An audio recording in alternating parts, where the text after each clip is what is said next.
And hello there, everybody. Welcome back to, well, I guess, Fraggin and Megan watching more E3 stuff with me, Fraggin, You also hesitated a little known as bit. Matt, and also Megan. And maybe I did, who knows? But yeah, so we're going to be watching the trade video because I think these were fun. The one time we did, it was nice to see all sorts of games that were coming out on each console and kind of just seeing like what was really popular at the time. I don't know if we Yeah. have any past 2001. I think there might be one for 2002. I'm not incredibly sure. Once again, by our old friend, old E3 VHS videos. And I just want to say this too, like legitimately. I'll probably say it again, like later on. But props to pretty much everybody that's uploaded old E3 stuff, because I feel like a lot of that could have been very easily lost to time. Yeah. And we have that here. Like that's the only reason I'm able to even do this is people went out and recorded it first off, and then people either found him or got him or uploaded it themselves, and here we are watching him now, right? So it's all Yeah, very, honestly, very it's cool. pretty nice. It is. All right, are you ready, Megan? Yeah. Okay. Just gonna speed through this 2 times speed because I love doing this, but also 4 hours is kind of a lot. 2 hours is still quite a bit, but it's more manageable. Yeah. A little bit more manageable anyway. Oh yeah, we didn't see anything on the Game Boy Advance. We did not. Also, do you have your tab muted? I don't hear anything. No, it's just no never sound, mind. Megan. Okay, want to make sure. So classic Advance Wars, right? That's a really awesome game. See, I never played it, but I would like to. I never have either. I've been meaning to play the remakes for a little bit, but I don't know. I just think they were really unique for the time. Yeah, they seem like it, right? Yeah. Which is why I want to play it. Like I know we have the, well, like I said, the remakes that came out, so I can do that way. So yeah, one day I'll be able to get around to it. Yeah. And Banjo-Kazooie, Grunty's Revenge. I forgot about Grunty's Revenge. I didn't realize they had one on the Game Boy Advance. Yeah, I think it's. I don't know if it's canon. To be honest, I think it might be. I think it might take place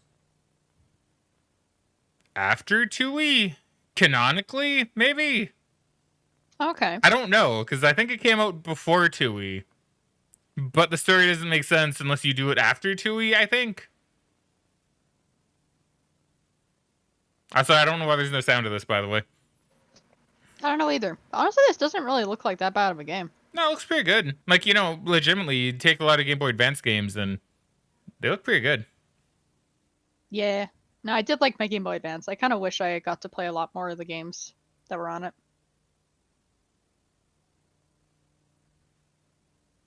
Look at him go! He's running! So fast. I know it's the 2 times speed, but still. I mean, true, but it adds to it. It does. Although now that I think about it, maybe the platforming in this is kind of slow because of the lack of 2 times speed. Maybe. Also, Diddy Kong Pilot. Huh? Apparently, I don't know about that one. I don't know if that one came out. I would say I don't recall hearing about this one, so maybe it got canceled. Maybe. So yeah, the games for the Game Boy Advance at least seem to be muted for some reason. I don't know why. Maybe it was just really hard to capture the audio from the thing. Maybe I'm not really too sure. I can see that. The game looks really good though. Yeah, it looks like it got pretty far in development if it didn't get canceled. So Diddy Kong Pilot. Yeah, it was canceled. You're right. Huh. Nah, that's crazy, dude. Apparently, it was redesigned into Banjo Pilot. Okay. So it did get released just under a different name and with a different main character, I guess. Coconut crackers, huh? Yeah, apparently. Donkey Kong Coconut Crackers. Never heard of this one. See, a lot of the Game Boy Advance ones I'm gonna really have no idea on. Apart from some like Grunty's Revenge. That's because I like Banjo-Kazooie, right? So I know, but I never played it, but I mean, I know of it. Yeah, I've never seen this game before. Does look like they were trying something new with a type of puzzle game, though. F-Zero. Honestly, this looks pretty cool, Maximum velocity. It does. I'm kind of curious about Donkey Kong coconut crackers. Let me see here.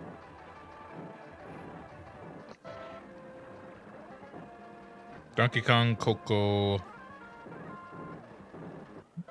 No. Crackers. Okay, so that one was actually released. I wasn't really too sure.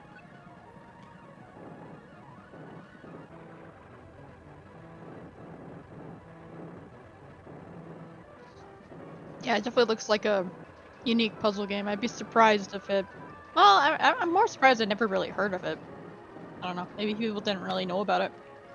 Maybe. I don't know. I feel like a lot of Game Boy Advance games did kind of go into obscurity. Apart from some, like Pokemon, obviously. Yeah. I think that's pretty accurate. Golden Sun. Oh, Golden Sun. I really do want to play Golden Sun one of these days. That would be really neat. I have a lot of older games that kind of need to play. Yeah.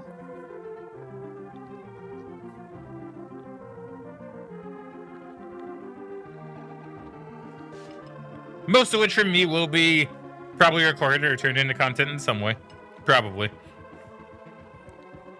Because it's fun. It's fun. Again, it's enjoyable for me. I mean, that's fair. Honestly, aside from Pokemon, I can't think of any particular games I'd want to watch you play on Game Boy Advance anyway. Oh. Man's like, yeah, Matt, you can turn it into content, but I don't care to watch it. No! I more meant, like, for us doing our own thing. Like, obviously, we're gonna go through the Pokemon games at some point. I don't know a lot of the Game Boy Advance games, aside from the big ones. Yeah, same. See, I do know about Mario Kart Advanced. And that's, I think, only because of Summoning Salt. Didn't he do a thing on this? I think he might have. I want to say he did, but I can't remember when I would have watched that. Dude, we need to watch some Summoning Salt sometime and catch up. But I need to catch up. Good content. He does. He's so good.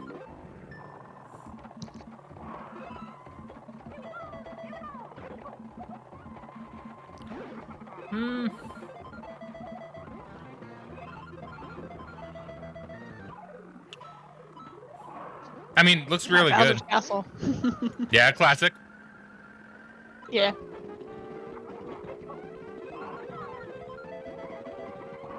I kind of do like the style they have. They're doing the carts in a very similar way they did to Mario 64. Yeah, which is really neat. Yeah, it's like 2D sprites made to look 3D, and then the backgrounds are just 2D. I don't know. I think that kind of style works really well on the Game Boy Advance. Saber Wolf. Now, this one I've never heard of. Yeah, me neither. Seems interesting. It's another rare game. Yeah. I guess maybe they're trying to branch into their own IP. You mean like Donkey Kong? Well, I guess Donkey Kong wasn't theirs. Yeah. Let me see. Saber Wolf.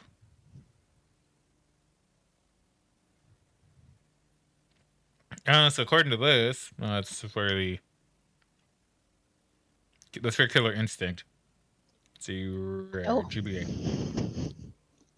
Is this it? Yeah. So it came out in 2004. Oh, so it got delayed quite a bit.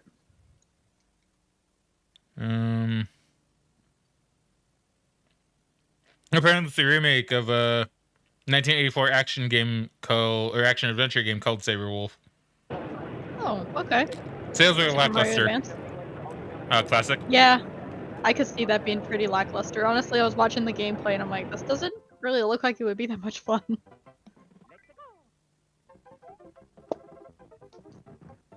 Mario 2. Yeah. AKA, what would they call it? Doki Doki Panic or something? In Japan. It was something like that, yeah. I mean, every time Mario 2 gets brought up, you gotta mention Doki Doki Panic and how it technically isn't a Mario game or whatever, you know? Yeah.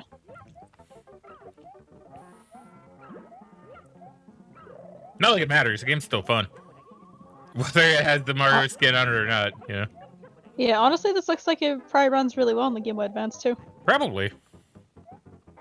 Dude, imagine, right? Just a few years ago, you had people like with the console for like to play Mario 2, like the old N64, not N64, like the old Nintendo, right?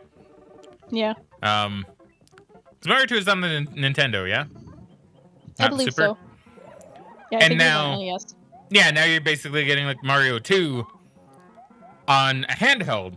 So think about it, right? Yeah, They took a Wario Land 4, nice. Wario Land. When you think about it, though, right? You take like, I'm Metroid 4. Didn't have much show of a Wario Land apparently. Oh, yeah. But yeah, you think about it though, right? Like, it's like a few years ago we had the Nintendo Entertainment System. Now, well, I say a few years ago, I guess it was like 10 or 20 or something, right? Because it was like what 80 something, 89. I don't know. But you have that, but now you have it in a handheld form, right? I think it's neat. Yeah, no, honestly, that'd be really cool. I would have been pretty impressed with that as a kid. I don't think I've ever seen anyone play this Metroid game, though. Me neither. I wonder if it actually came out. I'm noticing a bit of a trend with Nintendo games at this period. A lot of them got canceled for one reason or another. Most of them rare, funnily enough. Well, the rare one might have happened because of the Microsoft acquisition, to be fair. But that didn't happen until later, though, did it? I could have sworn it happened, I was trying to remember. I don't think it was that late.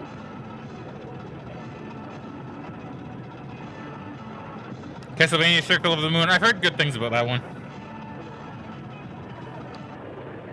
So according to Google, they purchased, Microsoft purchased Rare on September 24th, 2002. Okay. So it would have been around this time then. Yeah, you're right. My bad. Yeah, so there's a decent amount of these that probably would have been canceled because of the acquisition. So it looks like Metroid 4 later on became Metroid Fusion. Oh, okay. So I guess they probably redesigned it a bit. Because that looked a bit different. Did old Jurassic Park 3? Did nice. Oh, yeah.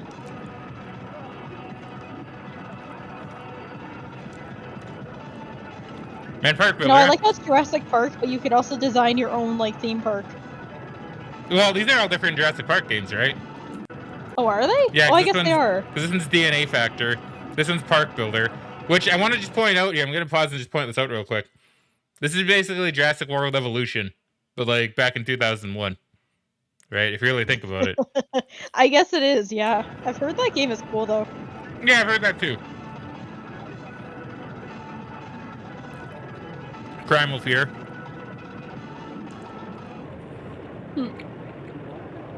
Lady Slaw. Is that Slaw or Sia? Or Sia. Maybe it's Sia. Maybe on Battle Network. That Battle one would go Network. on to be good. Never played it, I've but would heard love that to. game is really good. Namco Museum. I want to Man, actually play the remake. man, they're just like really going through these now, huh? Pitfall. Yeah. It's not very much clips that they're showing off, huh? Rayman Advance. Rayman Advance. So is it like a remake of Rayman 1? It might be. Spider-Man Mysterious Menace. Huh. Super Dodgeball Advance. Huh. Well, that's cool. That is cool. Tony Hawk's Pro Skater 2! Choo Choo Rocket. Yeah, they're really going through these. Not that I'm complaining, mind you. I mean, they probably had a lot to get through. It's just interesting that they had so many short clips. Yeah, that is pretty interesting. And like, I know we're watching 2 at speed, but most of these can't be more than like 15, 20 seconds. Or no, I guess I would say about 30 seconds. It's about 15, 20 seconds for us. Yeah, roughly. I did it backwards. My bad. I mean, it's all good. It's all good. Sonic the Hedgehog Advance. Gotta go fast. Yeah, this would have been kind of cool. It's like, now I can play Sonic on the go. Oh, yeah, dude.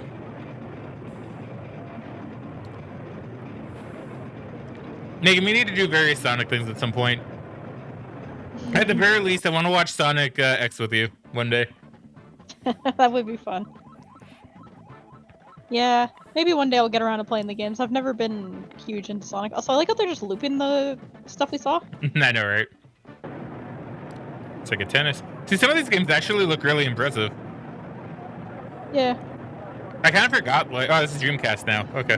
I Yeah. was like, oh, it's Game Boy still. No. It's like I don't know. Yeah, They that'd had be like Proper impressive if 3D. this was Game Boy Advance. So once again, Dreamcast still here, still exists. And first game we see, a sports game. Yeah, like I wouldn't be surprised if these games here are some of the last that came out on Dreamcast. Probably. Because I believe it did die after this year. Or it died very soon after this year.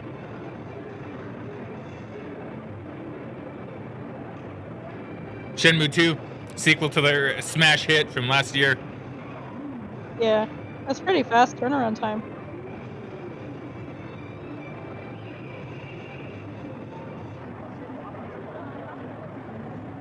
Well, you know, they kind of made up for that fast turnaround time by taking like 15 years to release Shenmue 3. I mean, I suppose. Yeah, that's a very weird situation for a sequel. It's just like, oh yeah, we'll make a sequel from a game that's like 20 years old. Yeah. Doesn't usually turn out too well. But Yeah, I kind of heard that Shenmue 3 is pretty mediocre, but I haven't played any of them. it's kind of funny because, like, I say that, but yet I'm still like, oh yeah, Mega Man Legends 3, please. Capcom. You know? Like every single Capcom showcase. Yeah, like honestly, the only like long-running sequel I want would be the sequel to Sly 4. I mean, fair. You do like your But Sly? that would probably not happen. Reboot would be cool though. Or dude, if they made a VR version of the game, you could play as Sly Cooper. Oh, that'd be fun. That would be pretty cool. We'll see. I hope we hear from some actual first-party VR games from Sony soon.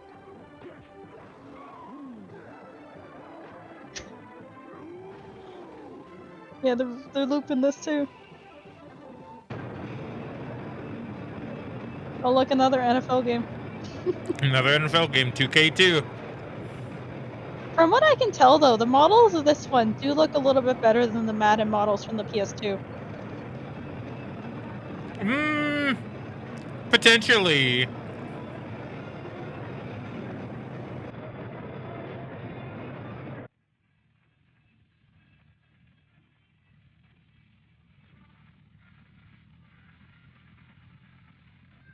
You might be right.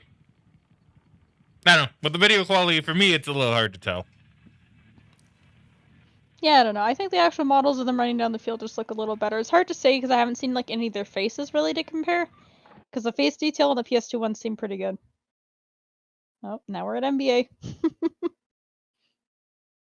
So I do wonder if our theory will hold true that they mostly stuck to sports games because that's really all they could kind of work with. Unfortunately, right? After Yeah.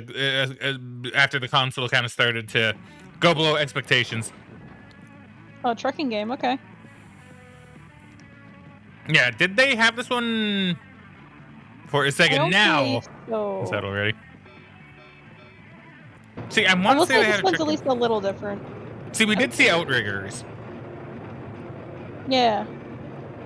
so I guess that one still hasn't come out. Yeah. I guess not. It does look a lot like Unreal Tournament 3. A bit.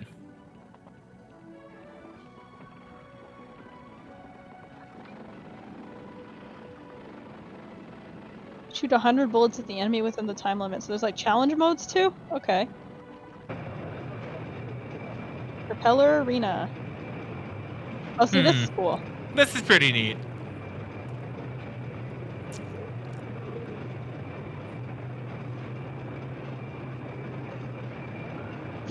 That one guy's doing a lot of barrel rolls.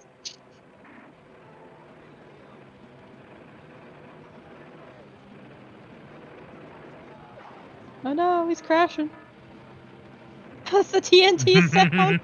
That's pretty funny. Oh. Crazy Taxi 2. Crazy Taxi 2. That's right. Dreamcast did have Crazy Taxi. Yeah. And Crazy Taxi is pretty solid for a game. Yeah, it's actually kind of funny. I don't know if it was this version of Crazy Taxi, but I heard a little while ago that when they came out with a Crazy Taxi game, they had mini games in the loading screen, and because of that, they put a patent on it, which is why we never really got any games that had mini games in the loading screen until like Splatoon came out, because the patent had expired by that point. I believe that is correct. I don't know which one that would be either though. I want to say it's probably Crazy Taxi 2, based on the time frame, but it could be the first one. Did we see this one last year as well? I don't remember. Alien Front I don't Online. think so. No, but probably it looks not. cool. It does. Like tank game. But I still want to point this out though. Yeah. Notice how simplistic and arcadey a lot of the games still are. That's true. They are very arcadey, pretty much all of them. Excuse me. Like even this one I could see at a proper arcade. Sega Bass Fishing. You know, once again, simple, kind of arcadey. Like you would see at arcade machines like this. Which I mean makes sense for Sega because I mean they, I believe, still had a lot of like arcade games they were making. Yeah, Or I that wouldn't they be had surprised if a ownership lot of. of these were developed for Dreamcast and the arcade. Yeah. Like I know Outriggers was. I'm pretty sure Outriggers, whatever it was called. I'm pretty sure that one was on the arcade when I looked think it it up was last time. Outriggers. Fantasy Star Online version 2.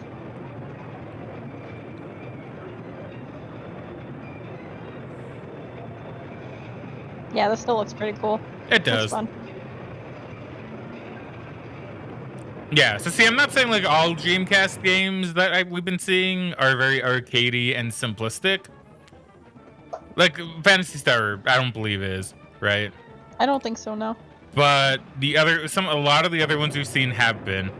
Okay, Fraggin Bros. Let's see.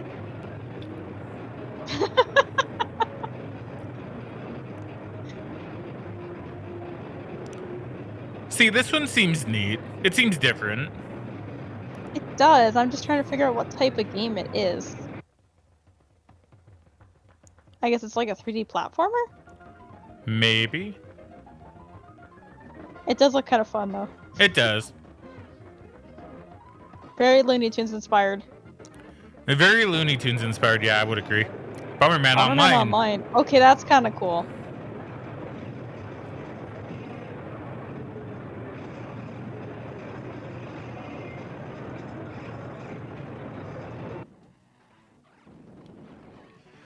I mean, I do like Bomberman. Yeah, what can I really say? I mean, it's a pretty cool franchise. It's very unique.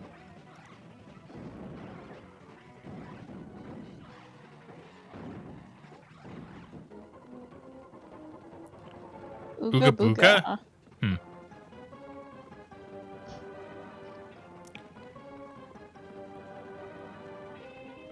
Okay, This looks pretty crazy. I don't know. it does. So I will say, compared to last year, it does seem like they have more stuff that I would consider unique. Yeah. But even then, I don't know if Ooga Booga might be more arcadey. Same with the Fraggin brothers. I don't know. I told you I'm an Earl 3. Did that game happen? I don't know.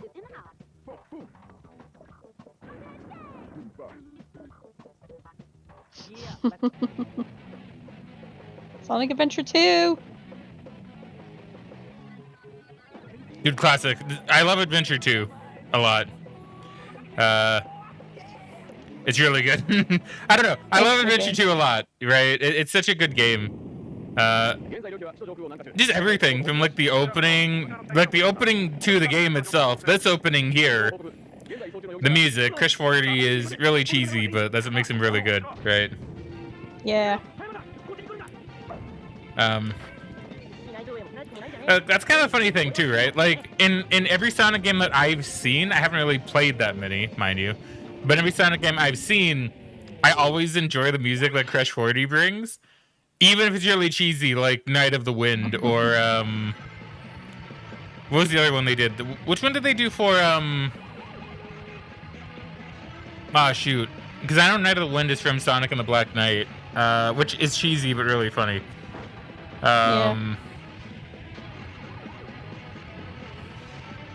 They did another one that isn't quite coming to me, where I kind of get that similar vibe, where it's from a game that's not good, but I appreciate the song that they made because it's really amazing. Like the opening song or the main theme, I guess, is what it would be.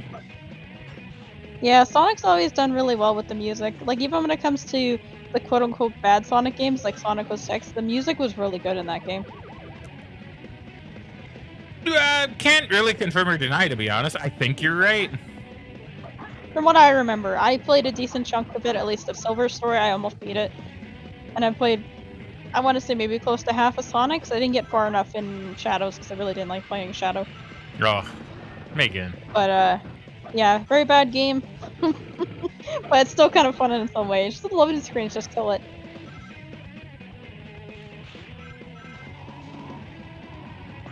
But yeah, Sonic Adventure 2 is pretty good.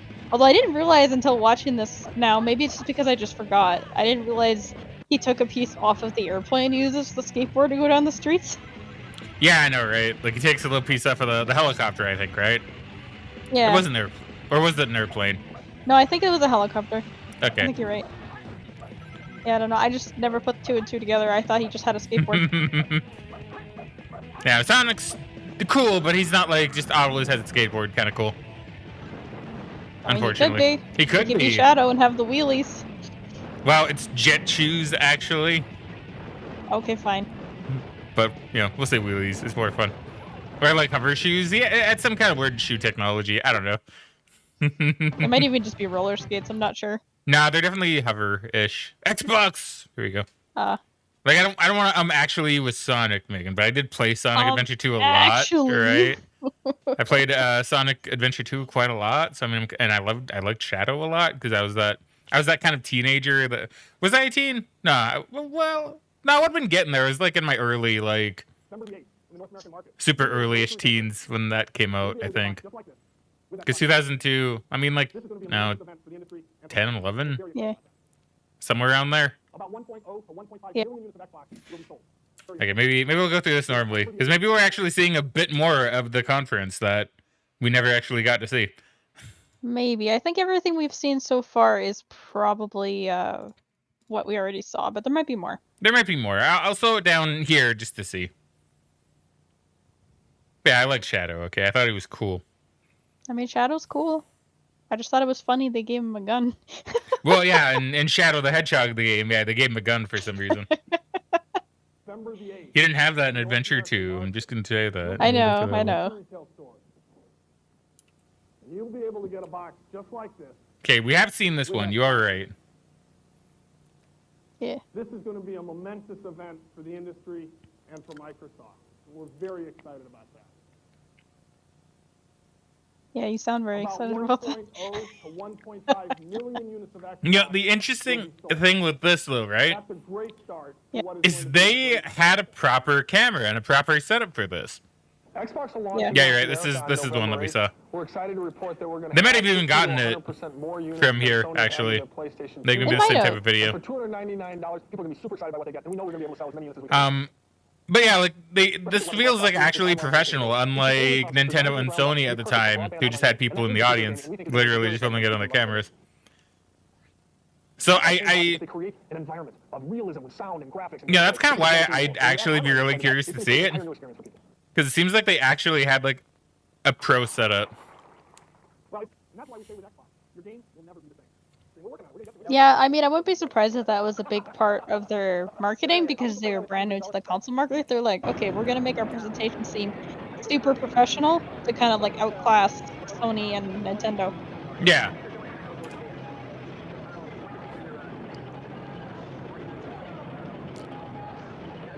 Like, I could see that.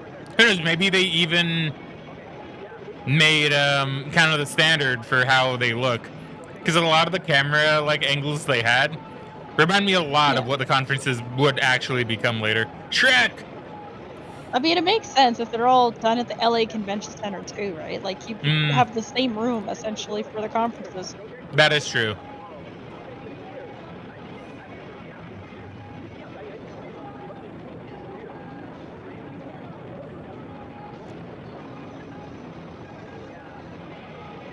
Yeah, UFC. Simpsons Hit and Run, or well, it might not be Hit and Run. I know there are 2 Simpsons games in that vein. Yeah, I'm not sure which one that would be.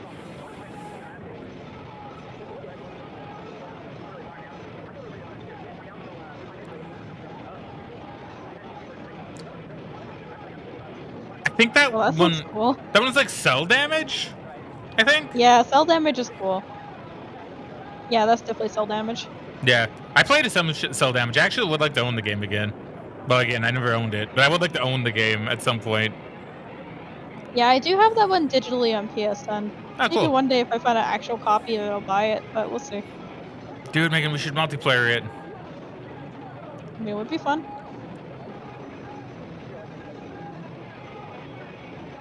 Starfighter! Hockey. Okay. Yeah, hockey. Some snow, mobile games. Yeah, so like wrestling games, like I'm seeing variety, right?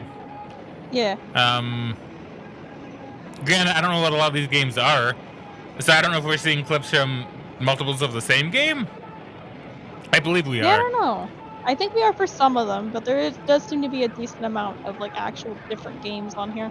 I believe I see Crimson Skies, which is a really good game, which I do Yeah? have. Which one's that? Crimson Skies. Yeah, but what is it? Oh, what is it? It's like a game set in a fictional world where kind of air piracy is kind of a thing. Think like Tailspin, but okay. like adult kind of ish, right? Okay. And you fly a plane, and like it has some open world sections where like you got to go to missions. It's really neat. It's really good. That does sound pretty neat. But like it's an arcade-ish like plane shooter. I don't know. It's really fun. I should really get you to play it sometime. Yeah, okay.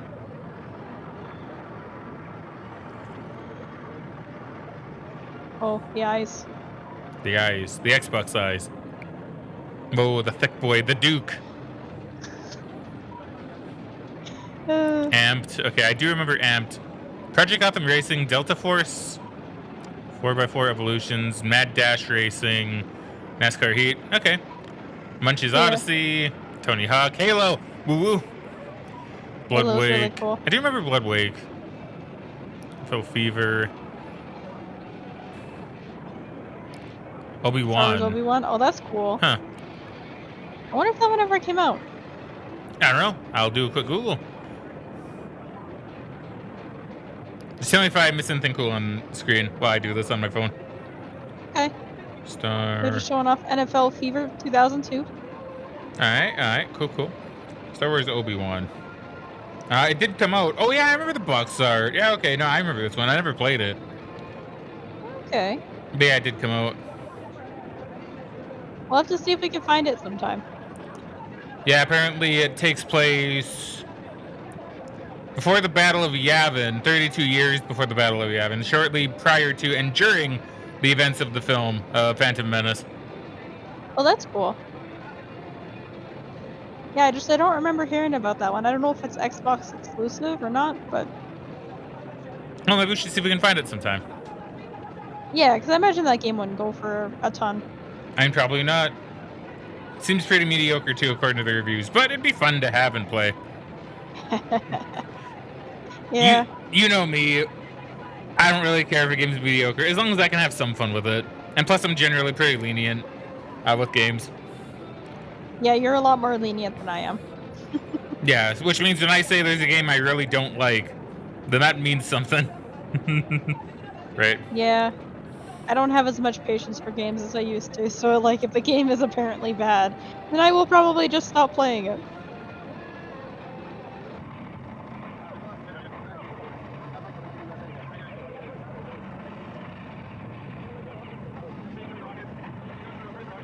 The gun sound effects kind of sound like some of the gun sound effects from the Agent Under Fire James Bond game.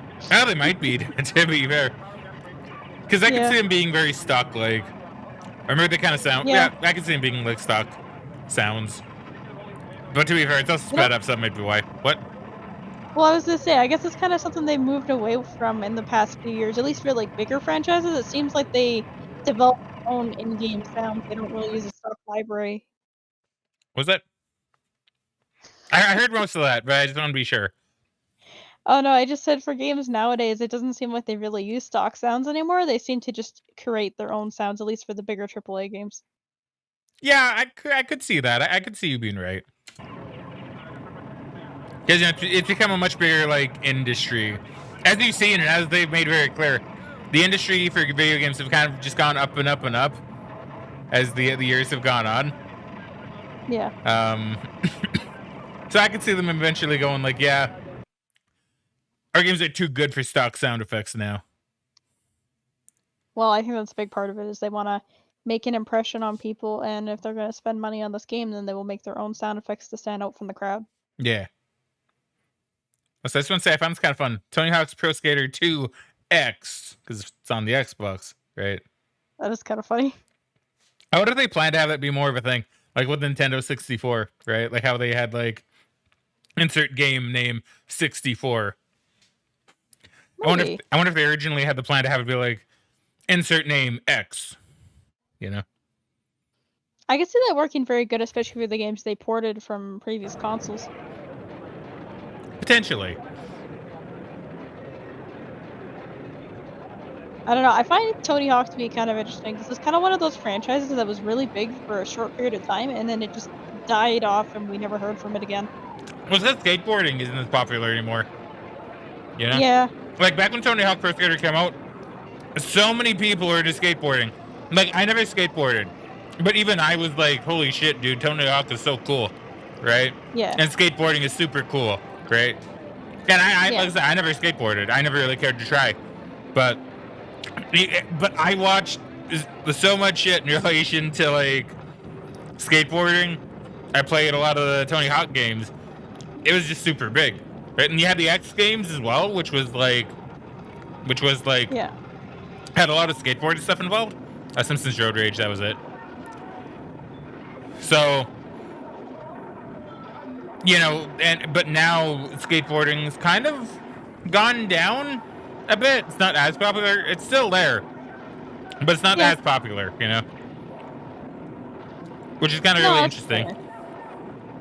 I don't know. I just find it really interesting that it kind of just went that way. I can't think of another franchise that was quite that big and then that kind of just dropped off for no apparent reason. Because I don't think there was like a lot of bad Tony Hawk games that came out aside from like that one that was on the Wii balance board.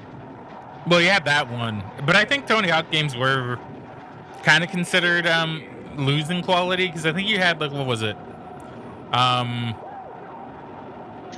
Project, what was it called? Tony Hawk's Proving Ground?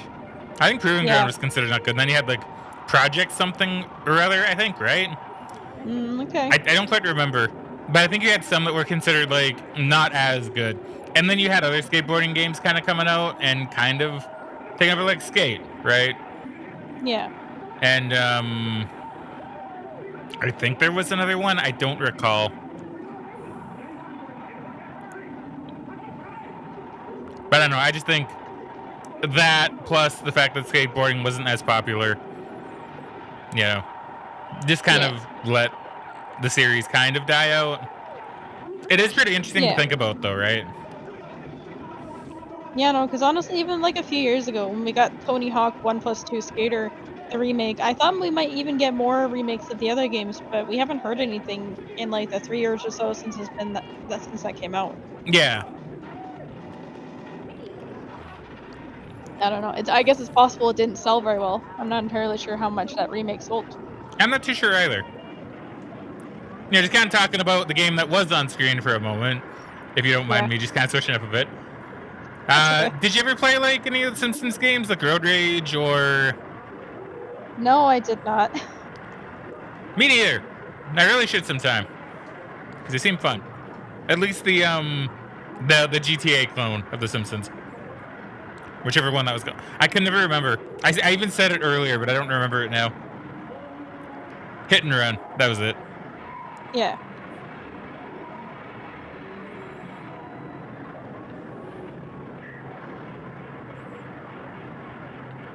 A good crowd.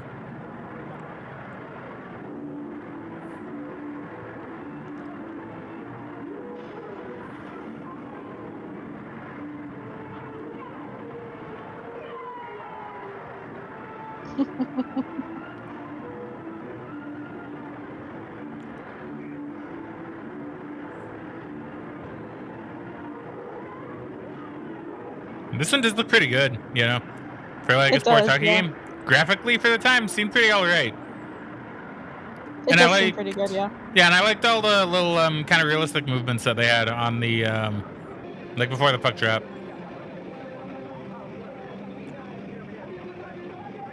Now I never played Project Gotham Racing. I heard it's good though. I'm pretty sure. Was that? I feel like I Yeah. interrupted you. Sorry. No, it's okay. I just don't remember seeing this game before. Like, I know we saw it in the clip earlier, but I've never heard of Project Gotham Racing.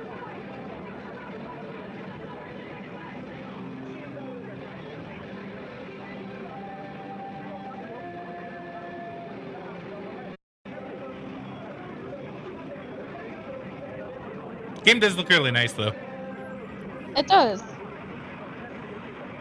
I guess this probably would have been the era when a lot of Need for Speed and like Midnight Club games, a lot of the street racing games became more popular. Probably.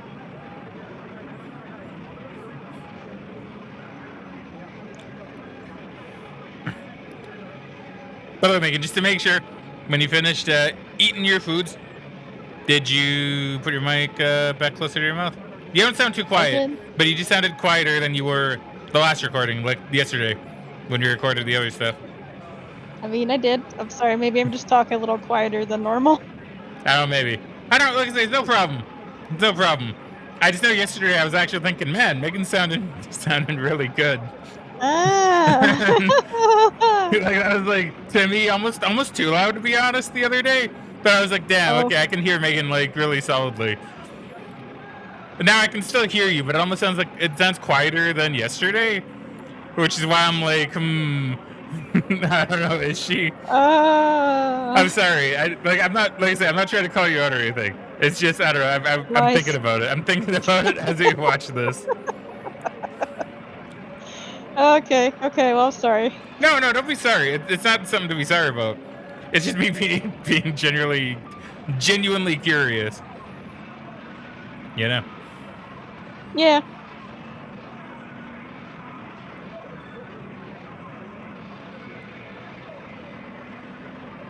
But like, it's not. You know, you don't worry about it.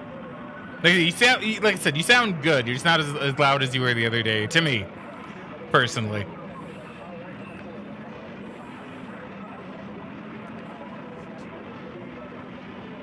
And I just don't know why that would be if nothing's really changed. I don't know. It might just be me talking a little quieter. I Maybe. don't project my voice very much unless I actively think about it.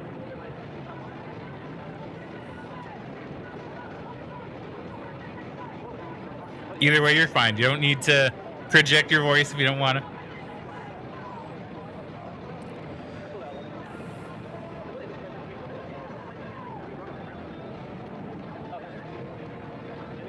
But yeah, for those wondering what the behind the scenes stuff, this is indeed the next day. Because when we ended the last one, it was actually pretty late, so we couldn't have was. done anything else. I was pretty tired, so I'm like, nope, I'm going to bed. You still snowboarding, huh? Yeah, apparently. Looks Amped. cool. I remember Amped. I think Amped is like one of the big snowboarding franchises at the time because you had like SSX, you had 1080, and I believe you had Amped.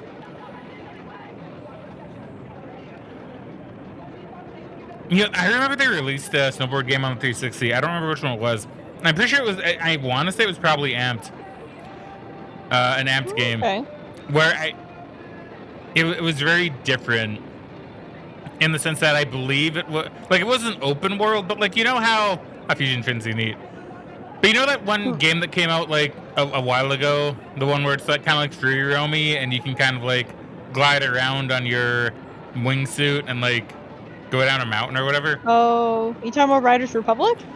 No, not that one. But that one. Steep? Yeah, Steep. Yeah, that was it. Thank you. Okay. You're welcome. Kind of like that, except I believe it was only like one mountain hill thing you could go down. To be honest, like thinking back on it, I don't even remember what the game was really about. To be honest, but I remember you could like unlock stuff, and I think you could unlock like a Yeti character you could play as, Oh, that's cool. which I remember getting. I think I 100% that game, actually. I think I got everything.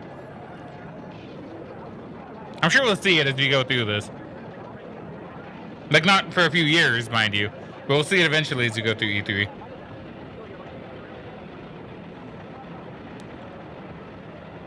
So Project KX.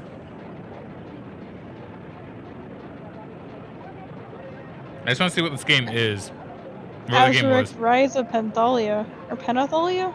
Interesting. Penithia. I'm not sure. Looks okay.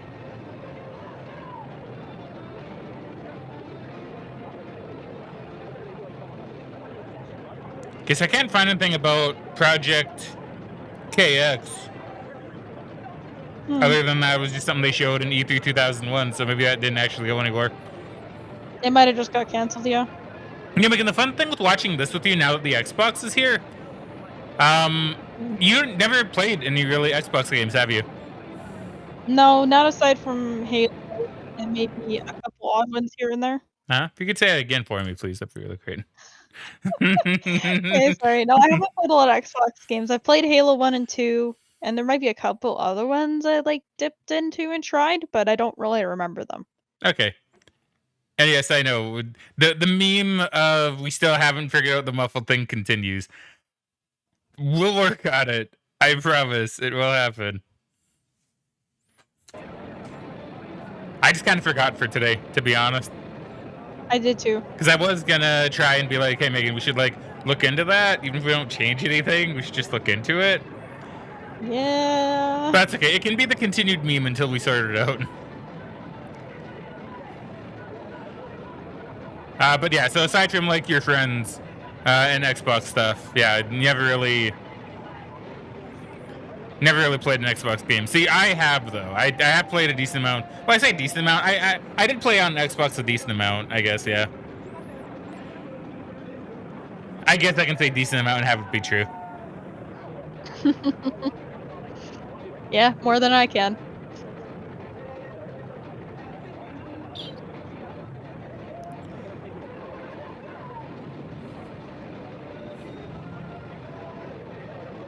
So have we noticed like any theme with Xbox yet? I haven't really noticed much of like a theme for what they're going for. I haven't really noticed. It seems like they've got a good variety of games for their first year out. Yeah. Because I don't believe the Xbox is actually out yet, right? They're still in the... No. Yeah. No, yeah, they're not. Yeah, you're right. I was gonna say most of these are probably going to be launch title or at least launch window games. Yeah. Nightcaster. Because I mean, based on the fact that a lot of them are coming out November 8th, that's probably the day the Xbox came out. Probably. Nightcaster, huh? This looks cool.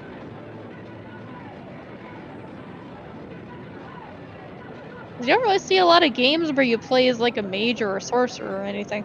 Yeah, I mean, would you want to add this to the games to possibly look into picking up list? Because I can do that.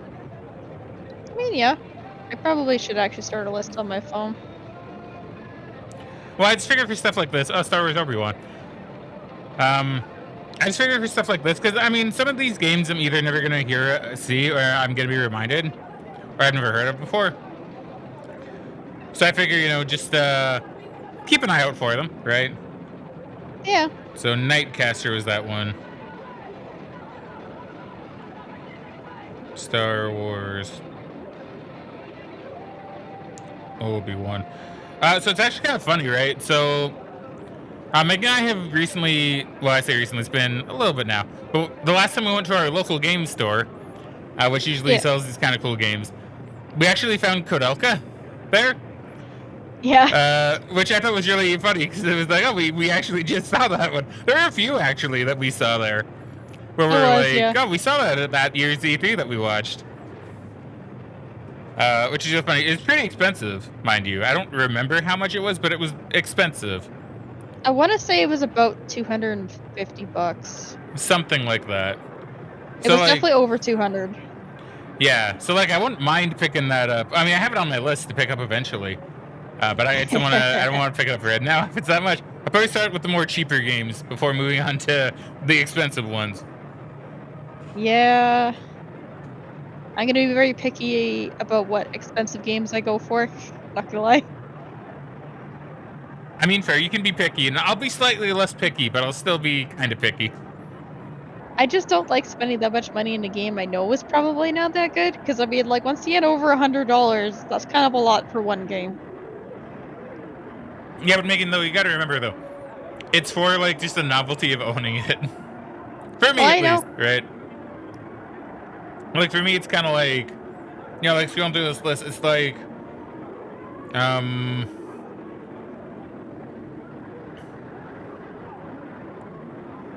Oh wait, no, what the fuck? Oh, I actually I put the list on a separate thing actually. Oh. I mean, I'll add them because I have my own kind of like separate Discord server that is literally just me and bots, just so I can keep notes on certain things. Yeah. And I have a games to get list, but I also have just a general. I apparently put those in the general. Where did I? No, wait, that's just something else. Wait, what the fuck? He doesn't even know. No, I don't. Oh, no, I do. Yeah, no, wait, this is the one. Because, like, I have Spider, like PS1 Spider on here, which you guys might remember from a few E3s ago now. And I'm like, I don't know if that game's good. I don't remember. I think it actually is. From the reviews I think I saw. But it's like, it's a novelty of owning it, right? Yeah. Because you can say, if someone comes over, they're like, oh, what games do you have? It's like, oh, I have Spider. Oh, what game's that? And then you pull out, and it's like a spider holding a gun. And then you got a talking point, right? Now, I heard you say, So I assume you want to say probably what I'm thinking of. I was going to say, there's a Jet Set Radio sequel that's coming out on Xbox. Yeah, right? Like, because I think Future is a sequel. But I believe so. I'm going to point this out, right? Jet Set Radio Future. Jet Set Radio, probably pretty big hit for the Dreamcast. Guess it's not coming out on the Dreamcast, because I didn't see this during the games they were showing for Dreamcast. Jet Set Radio Future, that's going on the Xbox. So already, even Sega is kind of jumping ship a little bit, you know? Yeah, they must have decided to stop producing games for the Dreamcast, and the ones that are coming out are probably ones that are far enough in production that they might as well finish them. Yeah. Because why would Sega put a game that they're working on, as you can see right there by their name being down there, on a separate console that they do not own, right? Yeah. Because you think, oh, well, we want to promote it. Want to promote our... whoops, sorry about that. Want to promote our game, our console. We want our console to sell. But here they're like, now we'll put this one on the Xbox.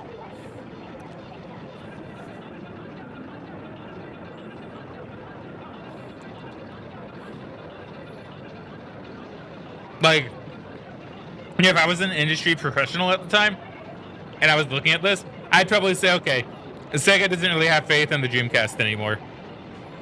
Yeah.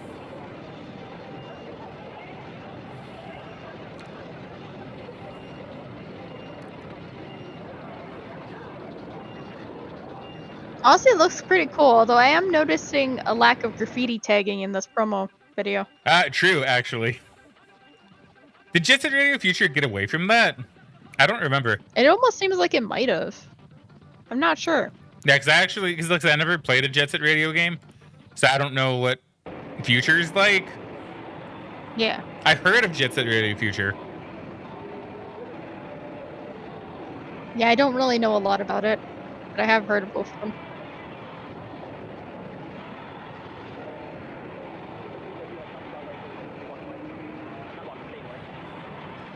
You know, it's probably going to make me sound like slightly redneckish to a degree. But I'm not going to lie, when I was younger, I did have a lot of fun watching NASCAR. But it was so different back then, right? Because, like, I feel like NASCAR, to a degree, was kind of like professional wrestling. Weirdly enough. In the sense that you had, like, the drivers kind of as characters. You know? Yeah. Because, like, I don't mean like, oh, they're faking it or they're, it's rigged or anything like that. But it's more of a, like Dale Earnhardt. Yeah, he was the enforcer. He bullied people like on the track. They had people like Tony Stewart, who I liked, who I don't remember exactly what he did. I just know he drove the Home Depot car. right? And I thought he was cool because it was orange, and I knew what Home Depot was, so I was like, oh, that's cool. Yeah. Or Dead or Alive 3.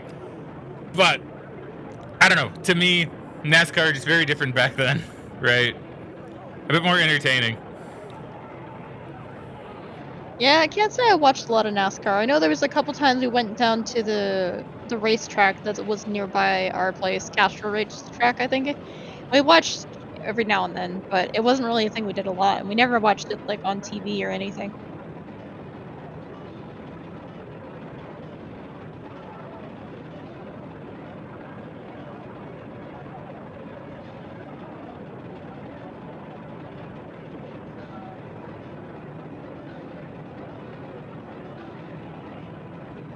Okay.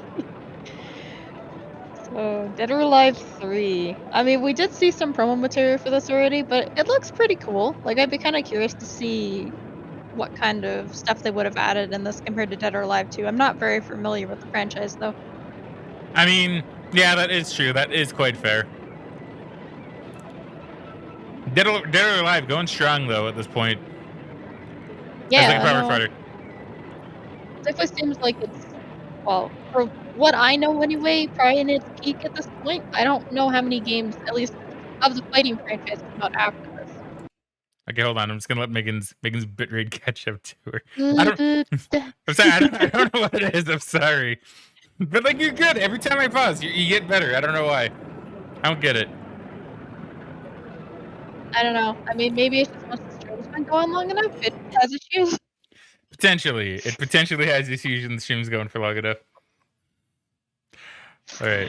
Oh, Okay, so we will Munchies. fix this soon. Yeah, we will. So Munchies Odyssey. I've already talked a lot about Munchies Odyssey. I don't really think I have much more to include, but he does indeed get a wheelchair, as Oh, that's they're probably kinda going to show up cool. here. Yeah, I don't know. Munch is cool. Oh, excuse me. Sorry about that.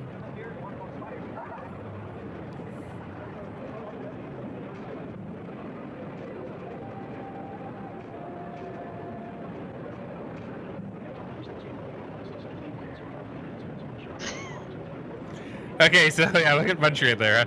See, I do like this cutscene too. Yeah.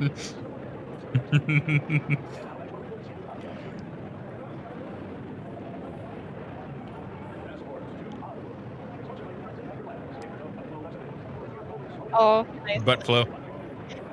I like these, like, infomercial type cutscenes that games have. It's one of my favorite things about Ratchet and Clank. You'd probably love Oddworld then, to be honest. Probably. Or at least Munch's Odyssey, because that Munch's Odyssey did have quite a lot of that. Yeah.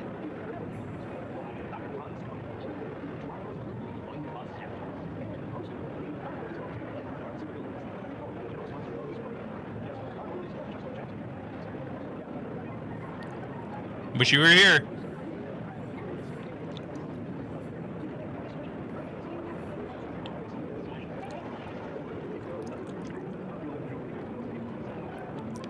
What a long promotional clip they're showing. All right, hold on. I'm just gonna give Megan another moment. You're getting really muffled now.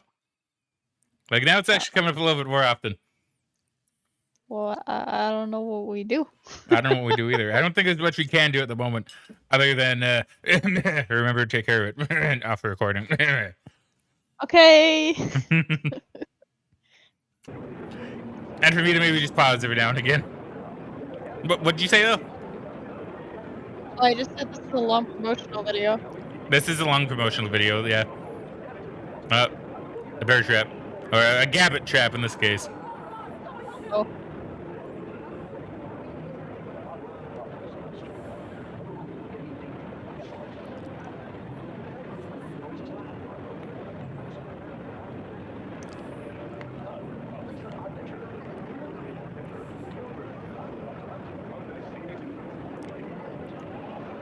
Yeah, one day I'll get Megan to play the Oddworld games. I'd be curious to see what you think of it. Both from the gameplay and a story perspective. Because it is pretty unique, you know. Yeah, from what I remember, that is, yeah.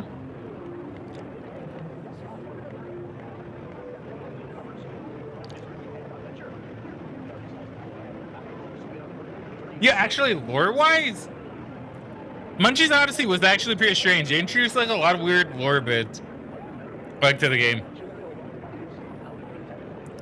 Cause like I think the Mudokons, for some reason unexplained, have like some kind of thick god that they, not god, but like some kind of thick prophet or something that they speak to, which is never mentioned in the other games. Hmm. I don't know. It's cool. It's cool. But like that suddenly came to me, and I'm like, because I remember it. Because I remember very specifically they have a sequence in the game where Abe is talking to, I don't remember what they call it. They have a name for him. And they're like asking him what to do, and he's like, you have to. And then they're making like a play like he's gonna pass away or something, and then he just like falls asleep. Oh. And then they're like, okay, we'll just go figure it out on our own. And then they leave. That's funny. Halo, Bungie Software. A game that would define so much, not only for the Xbox, but for FPSs, like, as a whole, you know? Yeah.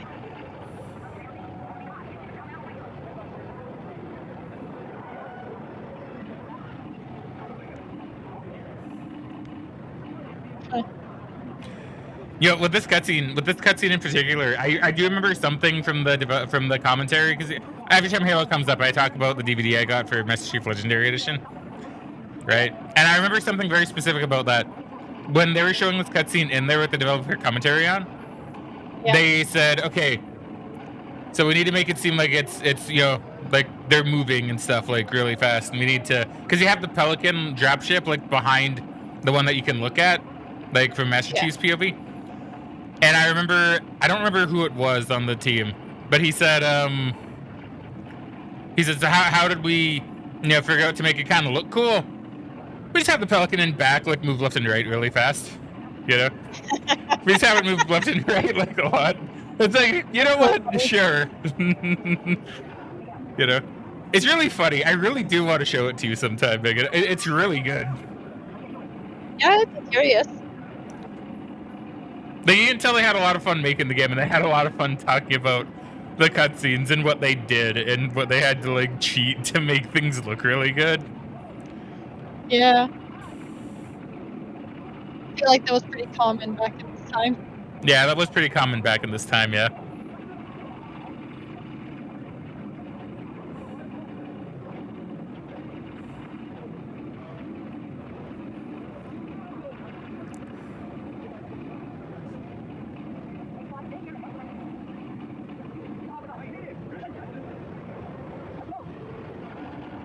I'm trying to think what else I remember. Yeah, the grunts. Oh, to flex my Halo nerd knowledge from back in the day. I believe it's the Ungoi in their language. I think that's the name for their species. Look, I have to flex a little bit, okay? I think at least I think it's spelled Unggoy in the books, at least. Okay.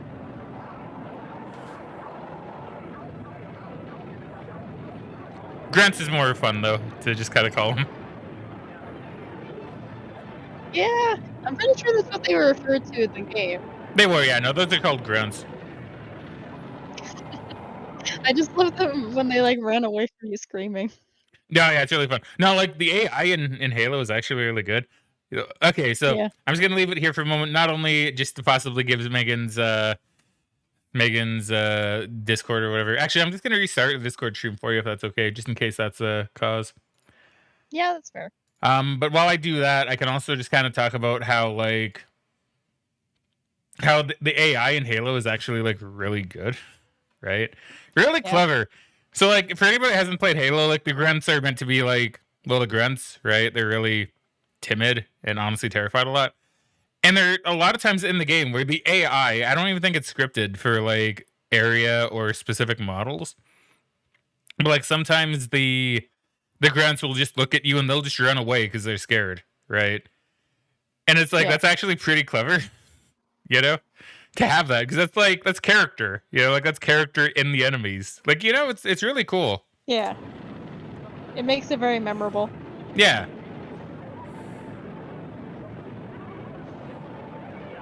Like, I highly recommend people play Halo. It's really good. And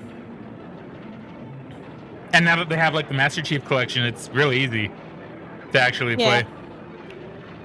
Although, I feel like the shields look different. I think I talked about this before when we saw this actually. So I think we did see this. I think we did see the Halo trailer. I don't think it was the full thing, mind you, but I think we did see some of this when we did the Microsoft one.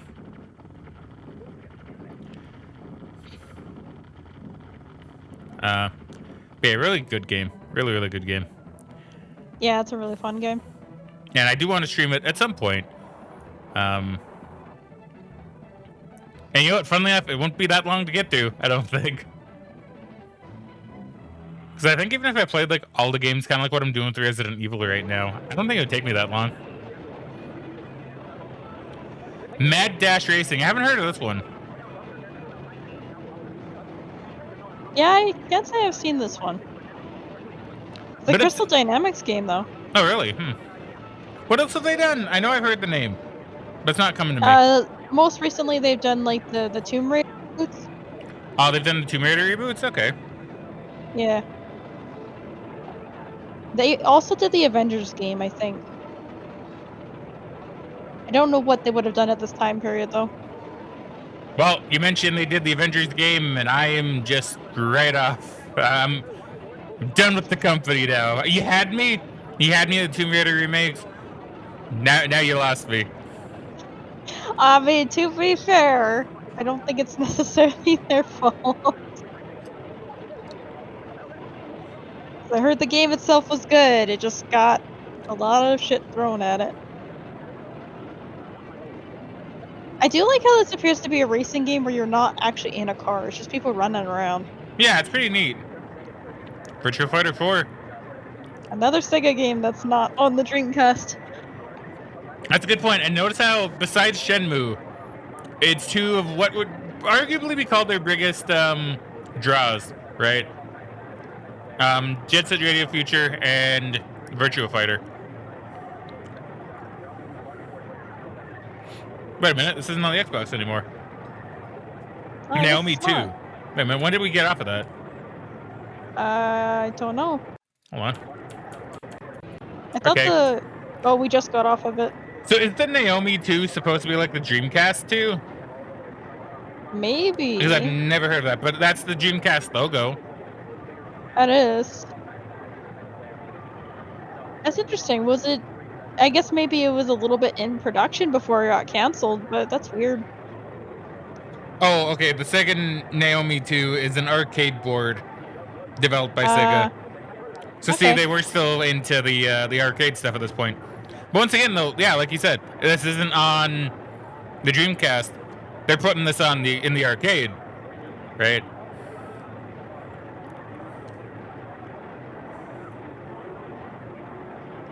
So they definitely didn't have much faith in the Dreamcast. Probably because they, like you said, they probably knew they were going to be dropping it. Probably.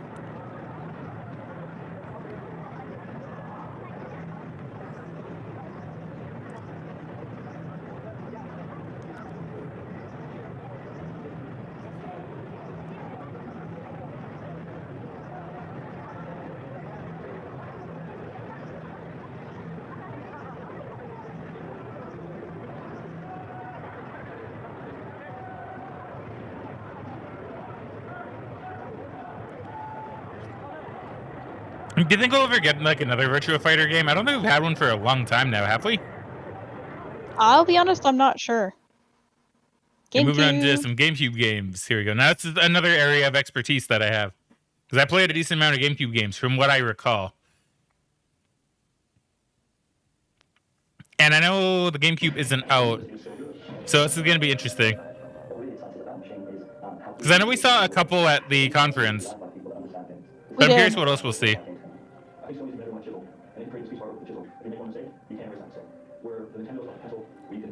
Yeah, so this is some of the stuff we saw at the conference itself.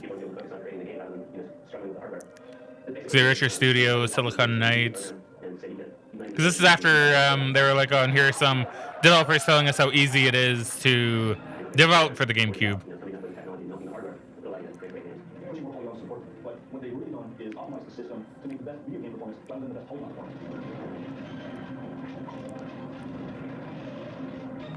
We've had stories that I've never told before, and all the ideas that we really wanted to convey, we can do this with the new technology.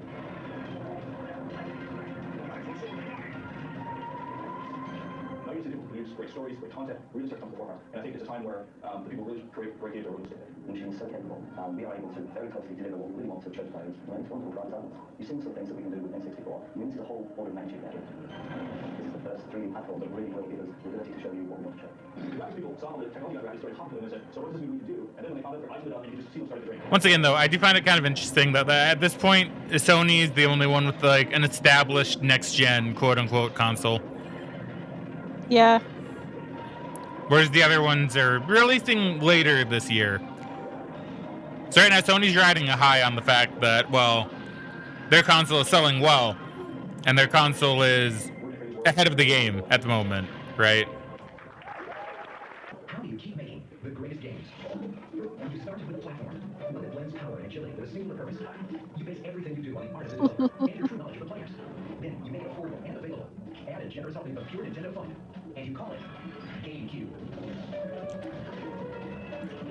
Yeah, I'm glad they switched from calling it the Dolphin to the GameCube as well. I like the name GameCube a lot more. Yeah. And Dolphin plus, was a pretty interesting code name, though. oh, it was, yeah. But I don't know, like, Dolphin just fits, right? It's like, no, not Dolphin, GameCube just fits. Because it's like, you know, like, it's literally just a cube that you play games on, right? It's actually pretty genius.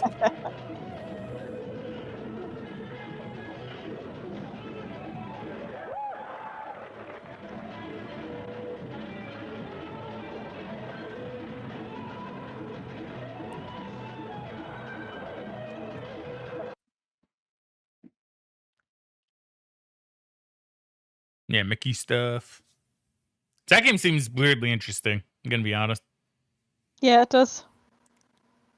I love Pikmin. Man, watching this is really making me want to play Pikmin. That's the problem with watching these games, like these E3 things, right? Is I'm seeing games that I really want to play on like stream or something, and I'm like, shoot, I need to play that. I want to play that, right?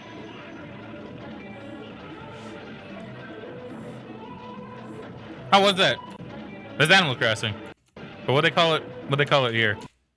Animal Forest for Nintendo GameCube. Interesting. Because yeah, it's sort of been the first Animal Crossing that came out in North America, I believe, right?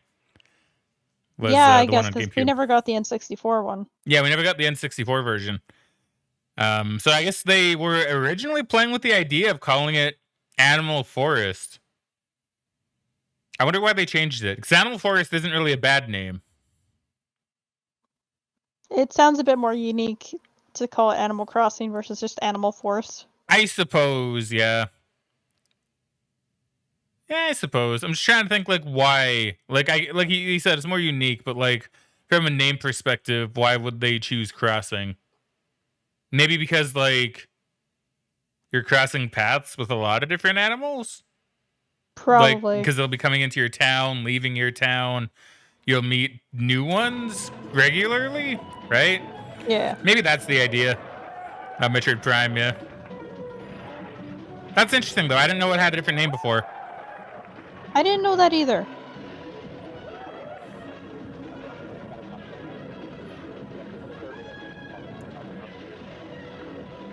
Oh, Camille. The one that I called out the other day.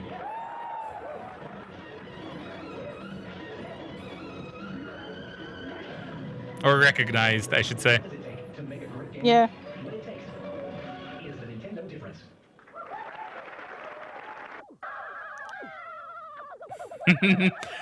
That's right, this is their tech demo. I forgot about that. I forgot about that.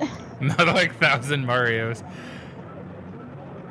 And then, isn't that when Miyamoto was like, hey, we can do Pikmin, or something like that? Like, I know we saw Pikmin here, but didn't he see that a long time ago, and he was like, we can use this. We can have hundreds of Pikmin on screen. Yeah. Virtua Striker, another Sega game coming to the GameCube.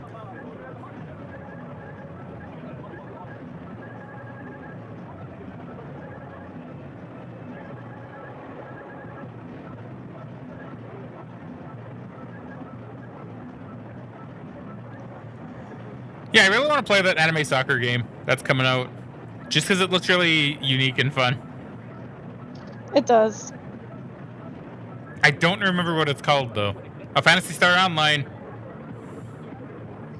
Yeah, See, I don't remember what it's called either, to be honest.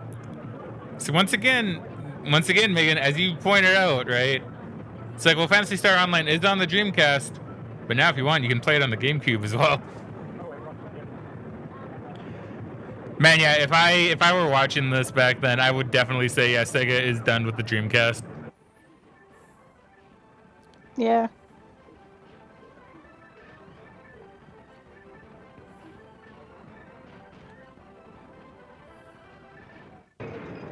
Monkey Ball! A classic game. It's a really cool game, yeah. But it's so, like, you would look at it and it doesn't look super impressive, right? But you play it and it's really fun, you know?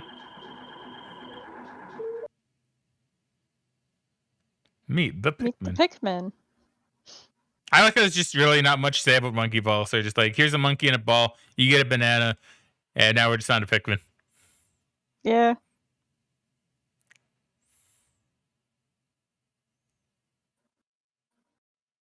Organize the Pikmin.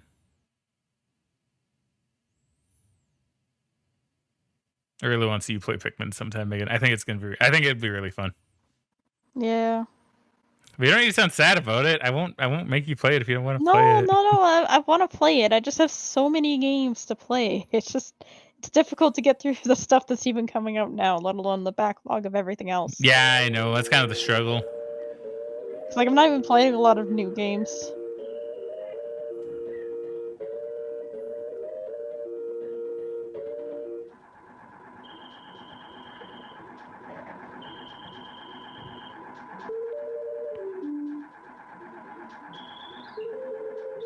I feel like if you played the original Pikmin, though, you'd probably get through it fairly quickly. Probably. Because it's not really that long of a game, I don't think. Like, if you played it through for like a few hours, you could probably get through it in like a couple days. Yeah. Even more if you're actually really good, right? Which I'm sure you'd be pretty decent.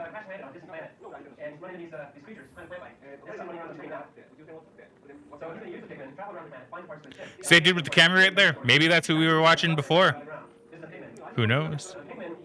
Nah, it's a photo camera. But somewhere in the same room is the footage we were watching the other day. Yeah.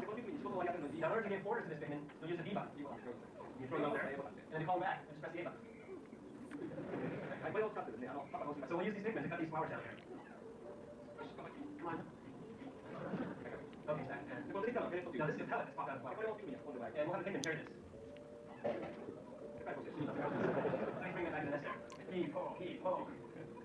So when he hits this back to the nest, hey, he's got some new friends coming out there. I find it really interesting. They're using the blue Pikmin to demo this a lot. Yeah. Because I don't know, I kind of associate like the red Pikmin with being like the Pikmin mascot, you know? Weirdly enough, right?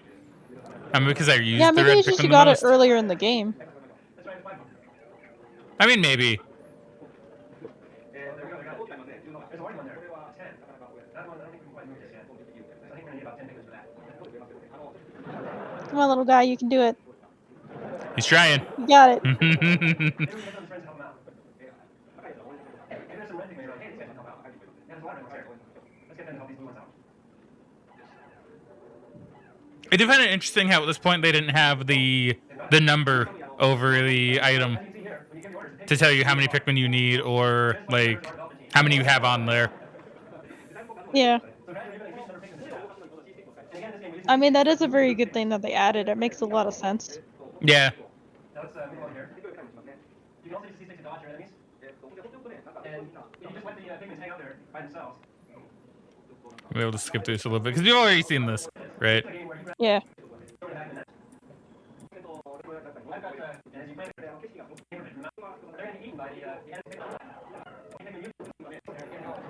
There you go. This might be a bit new. Crisis of the Pikmin. Okay, that's interesting. Oh. That was scary. Yeah. Yeah, they have some really weird and interesting creatures in Pikmin.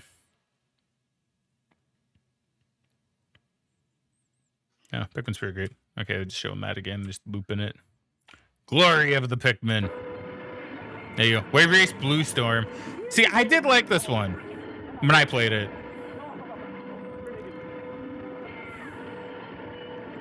I mean, it looks fun. I mean, it's just more Wave Race, right? Yeah.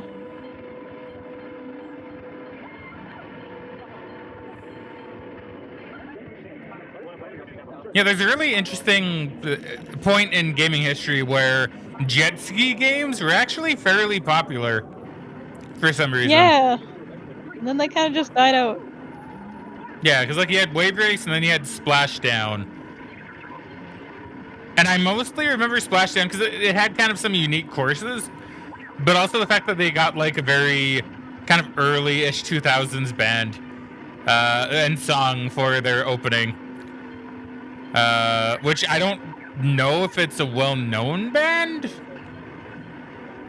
that did it. I don't know. For Splashdown. Let me actually look that up because I'm kind of curious.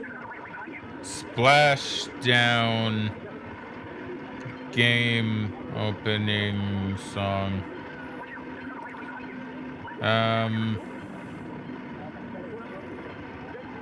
Sum 41. Yeah, there you go.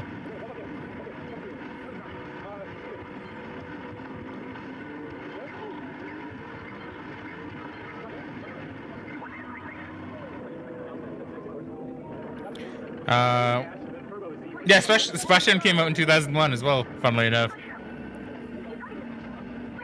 Megan, did you listen to much Sum 41? I don't think so. Like, I heard some of their stuff, but never listened to them a ton. Okay, it's probably not 80s enough for you.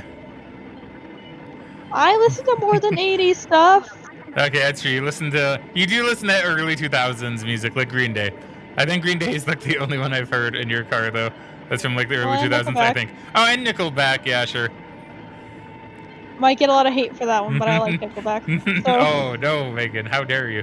I like Nickelback, too. I think it's all right. Yeah. They're a band that's become, in my opinion, hated mostly for the meme at this point. Like they're not a spectacular band, but they're all right, you know? Yeah.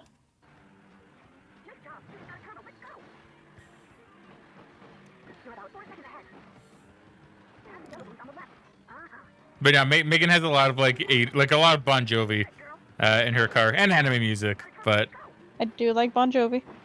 You do like Bon Jovi, which isn't bad. Bon Jovi's good. I'm not shitting on Bon Jovi. I just find it kind of funny because I like Bon Jovi, and but I just find it funny how like whenever we ride in your car, if it's not anime, it's probably a Bon Jovi song from the 80s, right? Yeah.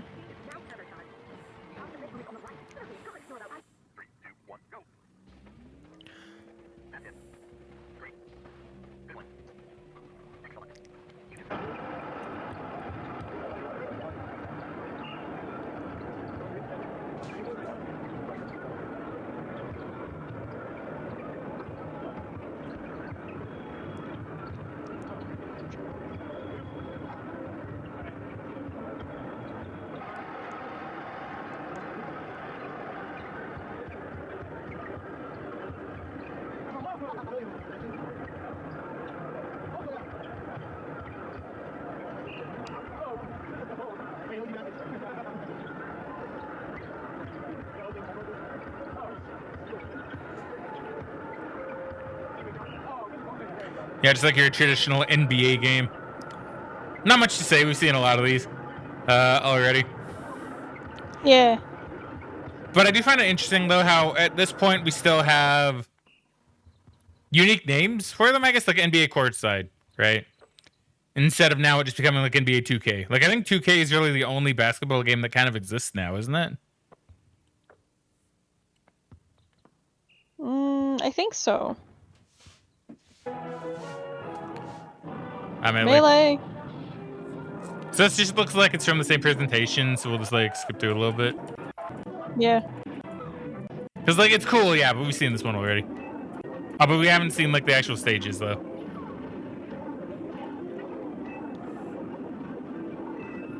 Yeah, no, really, really solid game.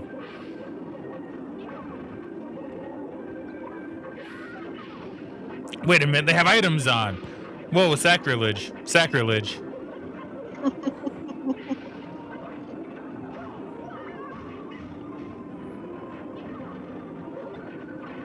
I really used to like playing on this stage on the N64 version. Yeah, me too. This is the Metroid stage, I think, right? Yeah.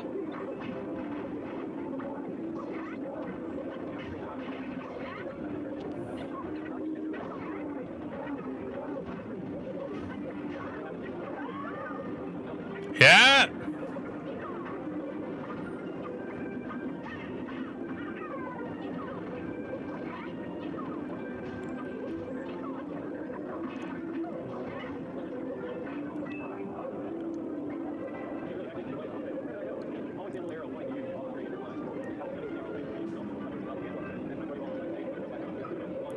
Is that all the stages? That's not all the stages, right? No, there was a lot more stages than that, I'm pretty sure. That might be the default set of stages, though. What was that? That might be the default set of stages, though. Possibly.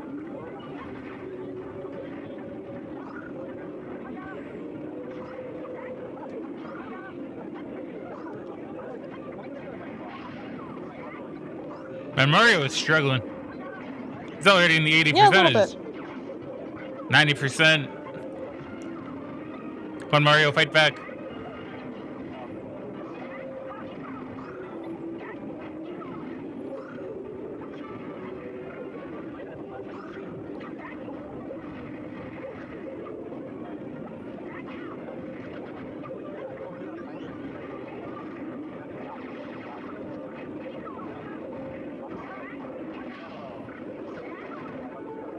See, I used to think the stage is fun, but that's because I just really liked Star Fox, right? Yeah, Star Fox is cool. I like this stage on the N64 version, but it's kind of cool that they added it flying like over the landscape. Yeah.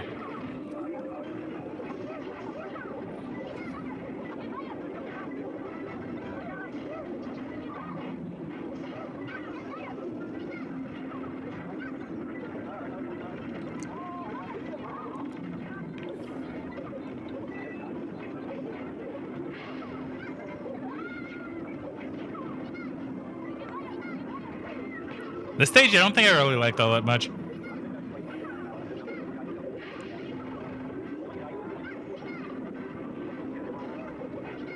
Plus, I don't know, it's kind of weird. They're like supersized on Princess Peach's castle.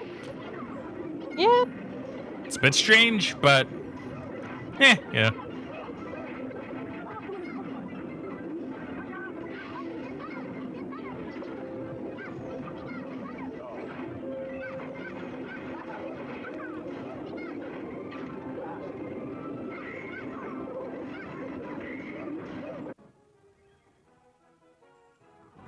Keeps the opening again, I'm guessing. Okay, it moves on to what looked like Star Fox. Yeah. yeah. Star Fox Adventures, Dinosaur Planet. The game that we've now seen a couple iterations of. Yeah. Over the couple, year or two.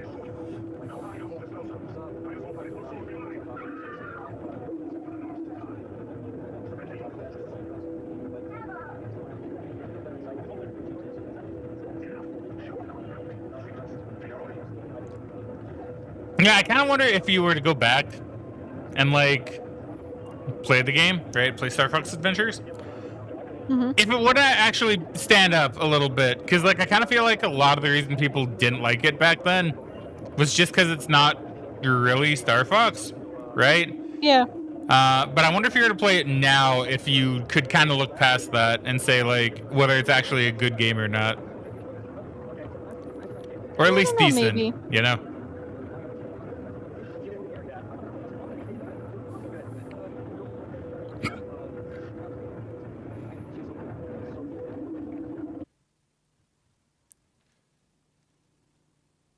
Because I don't know, I never really played that much of it. I did play some, but I didn't really play that much. And I'll admit, I've back never then, played it. okay, that's fair. I guess that, yeah, to be fair, I should kind of expect that because I don't think you had a GameCube either when you were younger, did you? I did not know. Yeah. So yeah, to be fair, that should be expected by me. Yeah. No offense. You had your I PS2. know. I've That's a good played console. a few GameCube games. Like I played Melee a decent amount. I played some Double Dash. Played Cell Damage on the GameCube, but like I didn't own one, so I only ever played it when I was at a friend's house. But I did play it a little bit, and I'll admit I was one of those people that was like, oh, it's not real Star Fox.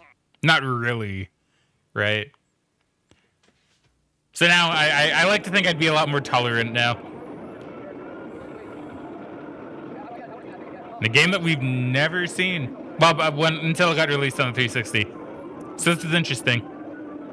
Because I remember Cameo being okay on the 360. Not like mind-blowing, mind you, but all right. You know? Yeah. One day maybe I'll get you to play it on, because do you have the Rareware collection? I do not know. You don't? Okay. Well, never mind then. Maybe we'll just need to pick up Cameo at some point.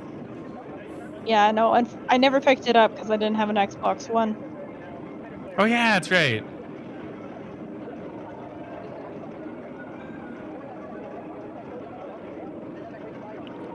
She walks a little bit weird in this one.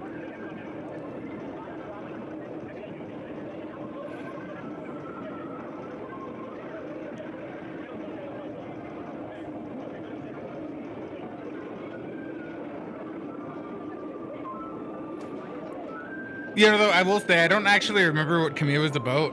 I just think it can transform into different things. Yeah.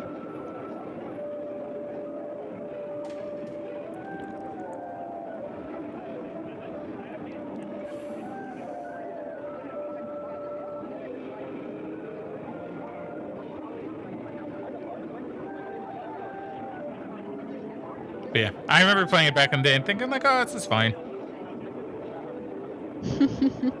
This game is the definition of this is fine.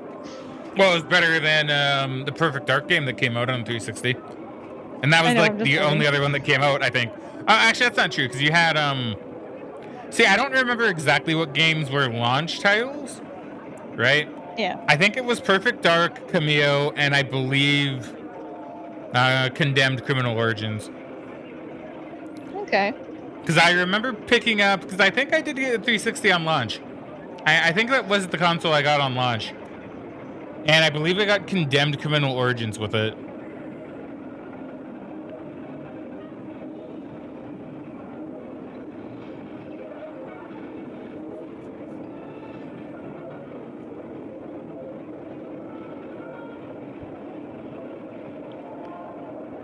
But I did rent Cameo. Like I said, I remember it being alright. Like, it didn't stick in my memory, clearly. Considering I don't really remember anything about the plot or even the gameplay. Yeah. Cameo versus Hydros? Okay, that's interesting. Hmm.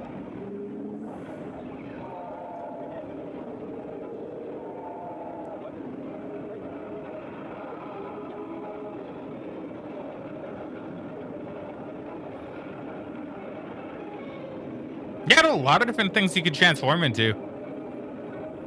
Yeah, it seems like it.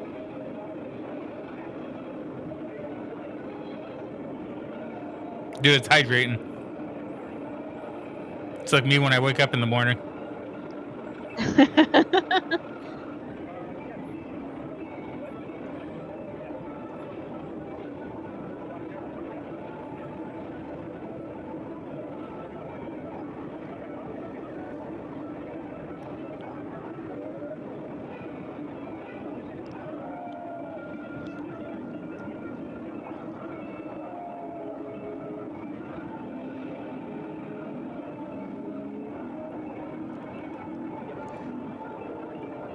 Come on, dude, you can catch him. You got this.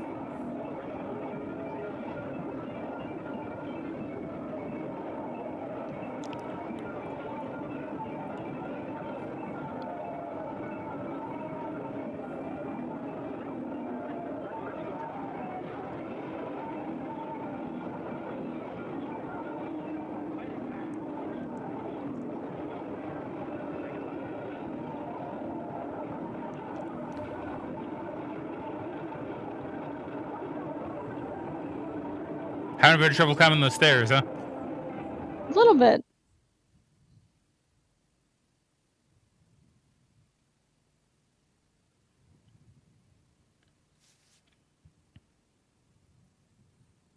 Yeah, it looks like you can it looks like you can transform into a lot more. Because I don't know. I think in the 360 version, I remember like 4 main ones.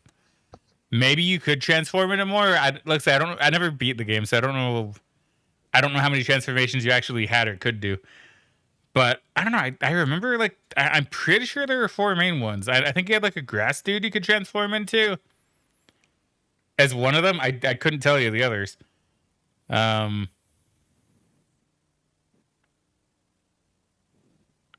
yeah, pretty interesting stuff actually.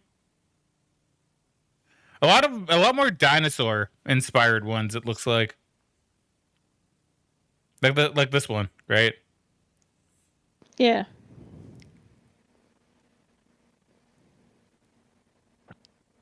Animal Forest, Yay. absolute legend. Good game. I did play this one quite a bit. I mean, I still have my town on it as well. Interestingly enough. Oh, the wasps run! The wasps. Whoa.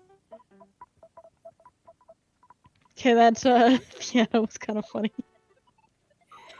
Yeah, I mentioned this to Megan, but I didn't mention it like on recording or anything. But when I got the Raven Blade, okay, well, I guess I'm gonna talk about it anyway, because like when I got because I was gonna rent Animal Crossing when I saw it, but then the guy, one of the guys that worked there, he was like, yeah, so you need like a full empty memory card, like a completely freed up memory card to really be able to play it, because the game like stored your town on the memory card, right? Yeah. And he's like, and we don't like give those. We don't like give memory cards for the game, so you're probably just better off going and buying it. Which I thought was really interesting. And then we just went and we bought it like that day. And it came with the memory card. Because yeah, it came with a memory card. Yeah. Which I thought was pretty cool. Also, 2 canceled games, by the way. Raven Blade and Diddy Kong Racing for GameCube. Interesting. Yeah. I like how they shown them side by side. Almost Yeah, as if I back think they then did they when knew. we saw the presentation. Maybe. Metroid Prime. Prime.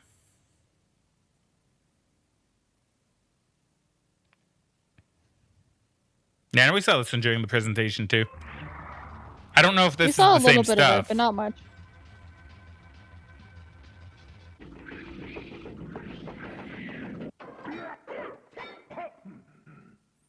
Legend of Zelda.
So how do you feel about the GameCube Madden?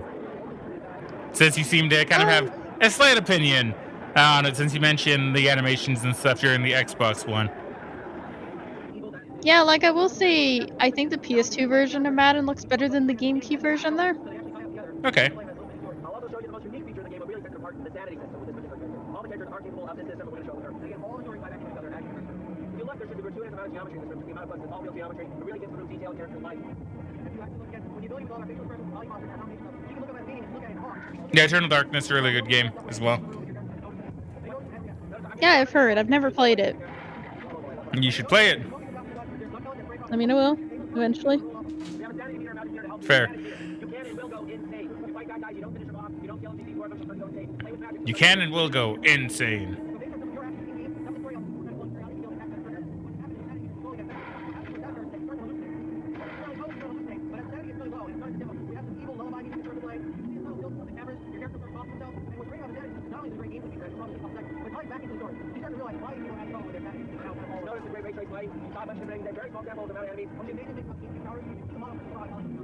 Yeah, very solid game. I haven't played it in like ages, but I do remember it. It's very fun, and like the story is very different. Yeah, I am kind of surprised we never got an Eternal Darkness 2 somehow, right? Like, not with like the same characters or anything necessarily, but if they pulled like a Silent Hill with it, right? Where they're like, here's Eternal Darkness 2, different characters, right? I think that would have been fine. So I am a bit surprised that we never got more of a continuation of Eternal Darkness as a franchise, you know? Yeah. No, it would have been nice. Yeah, like I don't know, maybe it just didn't sell well at the time or something. I Maybe actually not. don't know.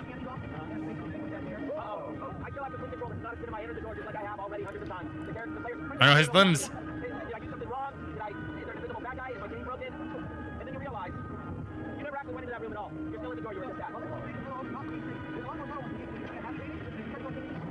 Yeah, so that's pretty crazy.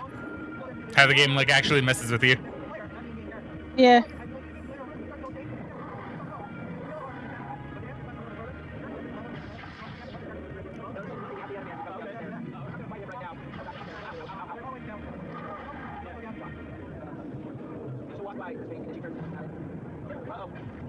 I don't know.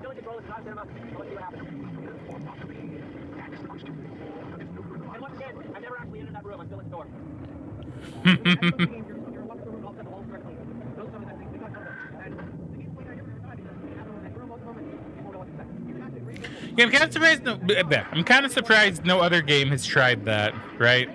Like had a bit of a sanity system where the game will try to trick you, you know? Yeah. No, it's definitely a unique and cool mechanic. It would have been really cool if a lot of other games would have tried it. Like maybe one day they will, or maybe like some games have and I just don't know about them. Because I mean, to be fair, an indie game could have done it as well that I might not know of. That's true.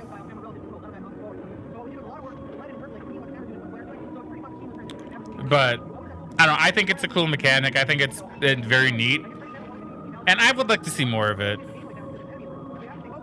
Especially now, where you know I feel like that would be really effective. Especially when you get to like some of the meta stuff, because I know some of the way Eternal Darkness messes with you is by being really meta, right? All your memory is corrupted on your save game, right? And then it's like, oh no, actually it's fine, right? Like it's that kind of stuff too. Like I could see it being really good. Like imagine firing up a spooky game and have it be like having it visually mess with your save data, but you know it's not actually, but like it says that something happened, right? So you lost all that progress. Yeah. It's like, oh no, and then you're like, oh no, actually the game is just trolling you, you know?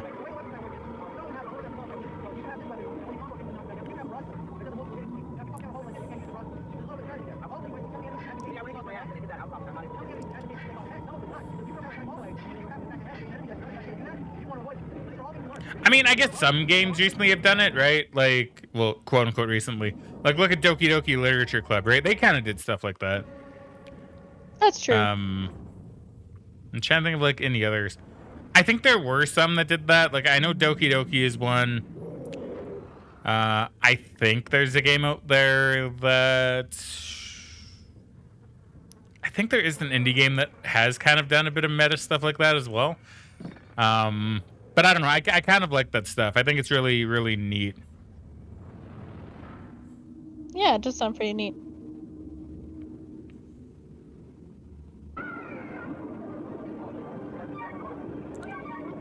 We just mentioned probably the same thing we saw last time. If I had to guess. I think so.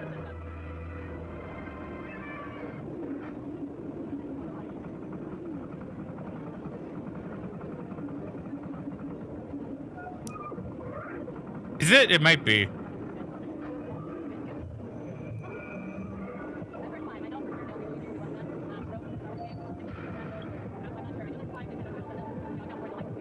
I don't know. I don't hear Miyamoto talking.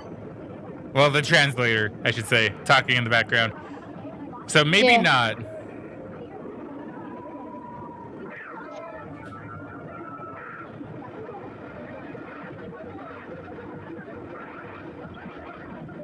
Yeah, because I think when he did it, I think it skipped the EGAT stuff at the Yeah. start.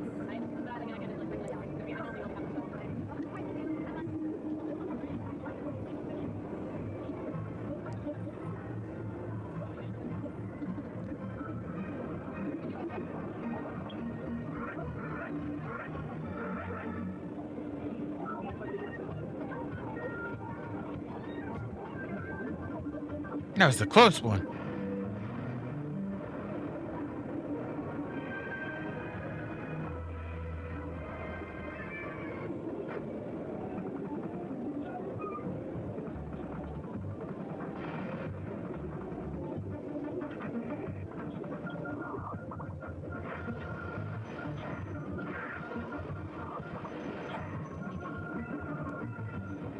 Yeah, I think once again you can see the clock down there too, right? In the lower right. Yeah. I definitely would have made it a very interesting experience if it changed throughout the night, like depending on what time it was, different things would happen. Yeah, you know, I'm actually gonna look that up since this is new and I may as well keep it in. I'm just kind of curious if I got it right when I talked about it the last time.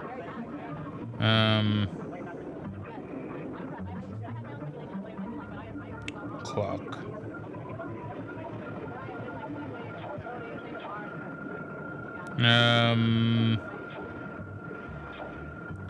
GameCube timer? Time limit.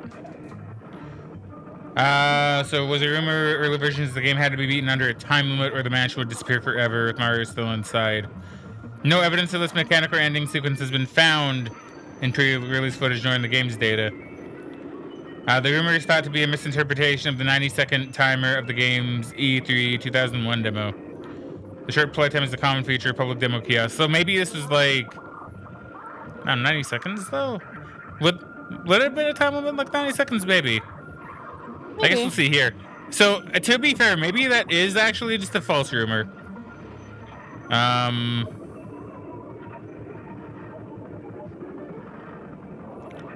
This may have been conflated with a US commercial that states you've got one night to save Mario from the supernatural. Referring to the game scenario, but not its mechanic. Okay, so maybe that was just incorrect.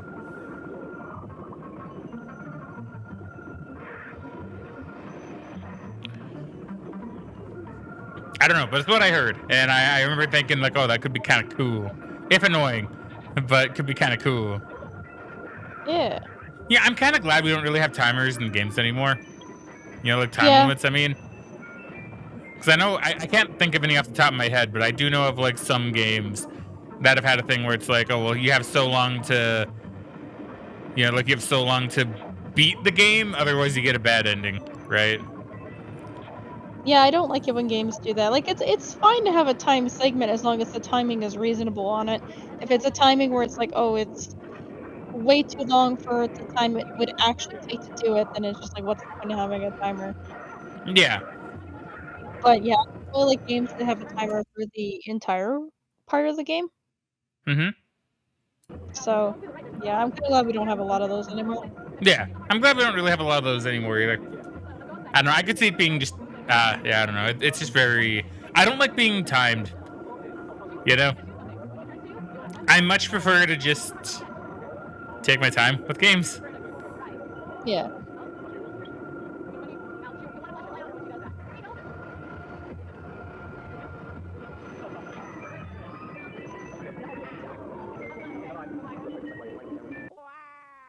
Wah. So I did notice that the boss ghost there didn't seem to drop pearls. It dropped coins because I think in the game now they drop pearls, which determines, well, number one, if you hold on to them like the entire time, you get like a really big pearl at the end, which is like worth a lot of money. Like if they don't break free from your vacuum. But it also determines what portrait they get, because they can actually get like different types of portraits: bronze, silver, and gold, I believe. And I think that's determined by how long you're able to keep them suctioned in from like one go, right? Like how much health you can Okay. take off from one go. So if you get like all their health off, it's like you get the gold portrait, I think, and a big pearl. Yeah. So Okay.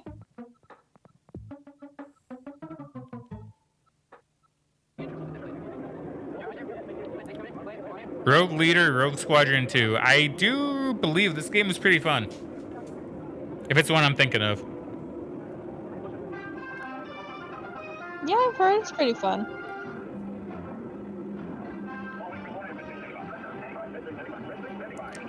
Yes, I believe this is the one I'm thinking of, actually. I think this is the one I have. Because I think this one you can actually, on some levels, not all of them or really many of them, I think you can actually get out of the... Like, they have levels where you're out of the ship. Which is a bit strange, to be honest. That is a little strange. Because I think they have, like, a mission on Hoth where you play Luke Skywalker. But you play him when he's out of the ship for a little bit. And he has, like, his blaster, I think. It's Okay. weird, but I mean, the game itself is fun. I just think those levels are strange. The guy playing this is struggling a little bit, though. A little bit.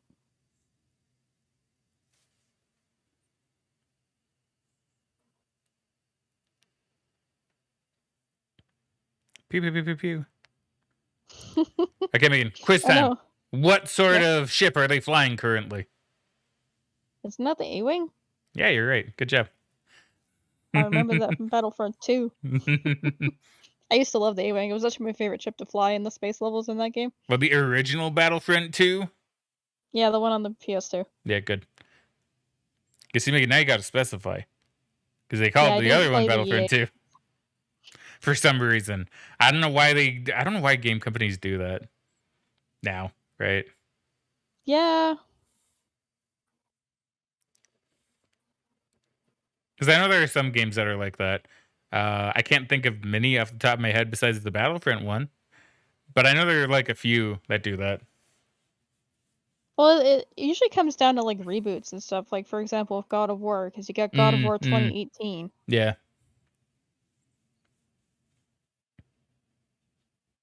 Which, didn't you say something with that like, it didn't piss me off, but it really got me questioning stuff. Where, yeah, I think, didn't you say it was like you thought it was a reboot or something?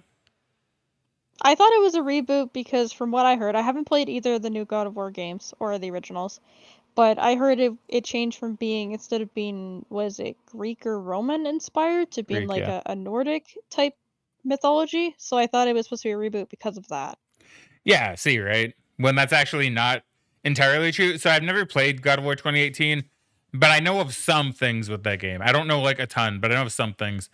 And some things I do know of, it's like, okay, no, they're referencing like the older games, right? So I find it really interesting. And that's kind of one reason I don't really like it when they do that with the name of the game.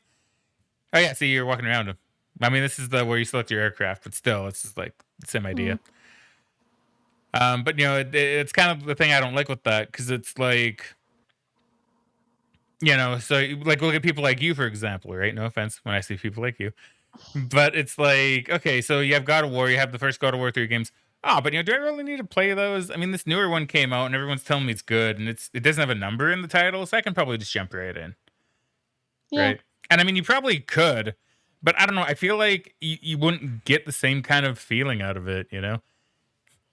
Well, no, because from what I understand, it's supposed to be an older Kratos, where he's kind of learned from experiences in the original game. So it technically is like a sequel, but they've designed it in a way where, like, yeah, you could probably play it on your own, but you'd get a lot more out of it if you played the originals. Yeah, right. Like that's kind of my feeling with it too. Like you can play it on your own, from what I understand.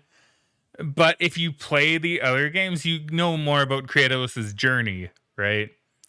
Because his journey is pretty good, you know? That's why I want to get you to play the God of War games sometime, because the journey is really, really good for Kratos. And Yeah. It's a good game series.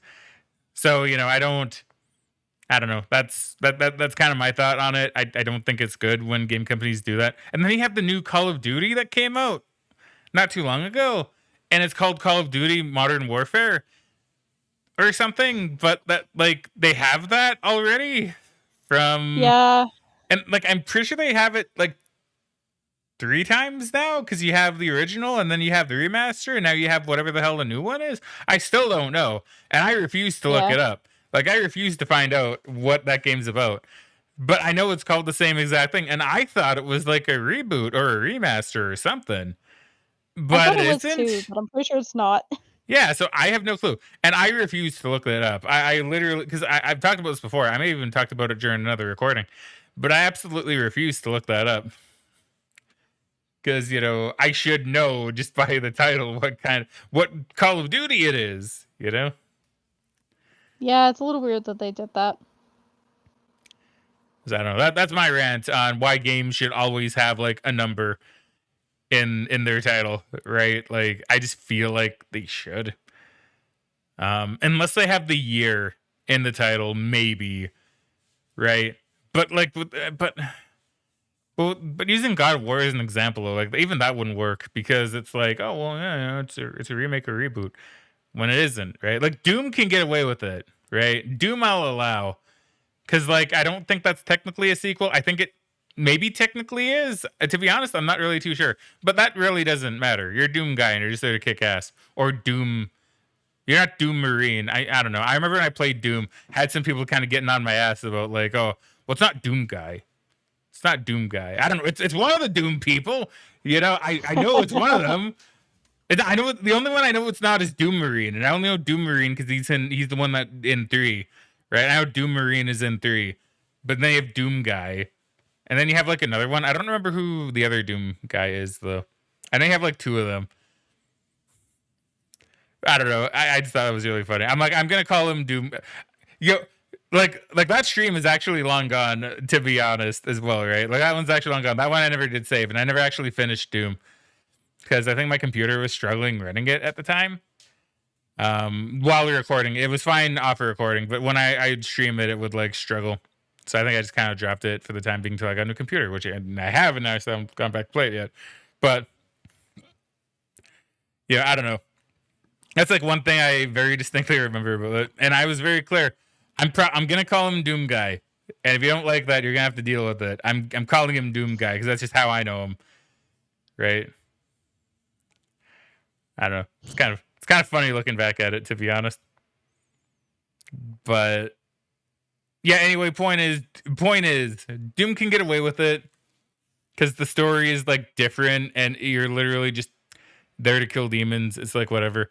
God of War, I feel like they should have called it God of War 4. Call it God of War. Yeah, just call it God of War 4. Like, I don't know. Don't be embarrassed by your title. Like, come on. Yeah. Well, yeah, or at the very least, God of War with some kind of subtitle. Yeah. Yeah. Like, yeah, sure. You could have done that too. You could have gotten away with a subtitle. And you know what? I think they kind of realized that with the next God of War game, Ragnarok. Yeah. Because they didn't call it God of War 2 Ragnarok. Because no, that would have been really confusing. Yeah. So they're like, okay, well, we can't number it now. Because if we do, we kind of screwed ourselves over. So now we got to call it God of War Ragnarok. Right? Man, just keep your numbers in the title, man. Don't be embarrassed by it. Look at Final Fantasy. I mean, they have Roman numerals, sure. So it's a little different. It looks a bit more fancy. But, like, don't be ashamed of the title, dude. Don't be ashamed of numbers. I mean, numbers do make a big difference. Like, obviously, if you have an established precedent like Final Fantasy does, for example, where every game is kind of its own thing, the number doesn't really matter as much. But, like, trying to get someone in to play, like, I don't know, like Modern War or Call of Duty, like 10, just like people are not going to want to do that if they've never played any of the other Call of Duty games. Nah, potentially true, yeah. I could see that. So, like, I kind of get it to an extent. But yeah, some of these franchises have gone on so long that it's just like, well, yeah, it might be 10 now, it might be 15. Dude, so true. So true. So, just because we never really talked about it, I apologize. Yeah. What do you think of this Star Wars game here? Do you think it looks all right? It looks a lot of fun. Yeah, it is really fun. I do remember liking it. Now I know the video is over and we're gonna stop here pretty much right away. But as you're going through this, I was reminded of something from when I played it when I was younger. I was actually really, really stupid when I initially played this game as a young lad. Because I remember playing through this, because this is like the first level, like the battle on the Death Star, right? Yeah. And I would play the game and I would use my missiles to destroy some of the harder things, right? And I would use all my missiles. But then the game got mad at me and it was like, you failed the mission. Used all your missiles. And I'm like, what? What? I was really confused. And it wasn't until this bit that I realized you need a missile to destroy the Death Star because that's what happens in the movie. Oh, that's really funny. So they want you to have it so you can destroy the Death Star, right? Because as you can see, he's doing the trench run right now, right? And then like Vader comes in. He's trying to kill you. Right? Vader's personal TIE fighter. And I think you can see here, he like, yeah, and then like, yeah, this is when Han Solo comes in as well, because you see his like buddies get blown up, just like in the movies. And then I think it's going really fast here, right? You know, so we're gonna slow this down. Actually, we're gonna go to normal speed, because I think you see the Millennium Falcon fly by at the top. It's really pixelated and hard to see, but I think, yeah. See, did you see that? Yeah. Was that it? I don't know. Maybe I think it was. Maybe that wasn't it. I'm not too sure, but see, they recreated the bit from the movie really well, actually. Sounds like some kid blows and go home, and then he's like, hold on. He's like, wait, it happens here. He's like, oh, pew pew pew, scouter's off or whatever, and then it explodes, and then you win. Right, mission complete. Yay! It's a fun game. Maybe I'll get you to play this one too.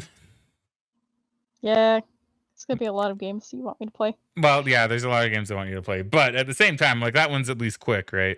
The Star Wars games, I don't think are that long. Probably not. So, what do you think of the GameCube then? What's the GameCube lineup look like? I think it still has a lot of variety, to be honest. From your Eternal Darknesses to your sports games, Animal Crossing, like a lot of varied and unique games. The only thing I'd really say about the GameCube lineup is that they have a lot of canceled games, actually. You know, like between Cameo and Raven Blade and Diddy Kong Racing and what was the other one that we saw? We saw more than that. In fact, I even saw it when I was like going through here. I think. Did I? Maybe not. But I don't know. I feel like they had a lot of canceled games. And that's really the one thing I can kind of point out that kind of stands out. Megan? Uh-oh, did I lose Megan? Megan? I'm here. I was talking. Okay, I didn't hear a single thing. There is nothing there, Megan. I promise. I'm sorry. Oh, Rita's fine. My mic does that sometimes. I don't know why it did it this time. It usually only does it when I turn a headset on. Yeah, okay. That was a bit strange. Okay, I'm sorry, Megan. Okay, go ahead and speak. Well, no, it's okay. I wasn't really saying anything in particular. I was just kind of responding to what you were saying. Well, yeah, but that's what I want to hear. I know, but I don't remember. Okay. Oh, no. Okay, so what do you think of the GameCube lineup in terms of like what they had? Did anything stand out? Did it seem fairly unique? Because to me, a lot of it seemed pretty unique. They had a lot of really memorable games like Melee and Pikmin and Luigi's Mansion, and even some of like the more indie games like Star Fox Adventure. Like you said, there does seem to be a lot of canceled games that they showed, but I don't know. They started off pretty strong, it seems. Oh yeah, it certainly seems like that for sure. Yeah, I agree 100%. Okay. So I'd say we're kind of in agreement so far. The only ones that I'd really say didn't really seem all that unique or really great was the Dreamcast. But that's for obvious reasons, probably, since they're already putting a lot of their games on the Xbox and the GameCube, even. Yeah. Yeah. All right, we're down to one word answer, Megan. So perhaps No. we're down to the Yeah. Megan for the date. No, to be fair, it is getting pretty late again, so I don't really blame you for that. So yeah, you think we should wrap it up here then? Yeah, I think that's good. Okay, we'll wrap it up here, and we'll do part 2 next time. Apparently, the video was blocked in Germany at one point. That's really interesting. Oh. Okay, well, hopefully that one's not blocked here, because that would be a shame. Then I can't use this. Oh well. All right. Well, assuming this doesn't get blocked in Canada for whatever reason, thank you very much, everybody, for watching. We hope you all enjoyed. But for now, it's time to cue the outro. Let us know what you all thought of this lineup, and give us your thoughts and opinions. For now, though, Frag out, and we shall catch you guys later. Bye.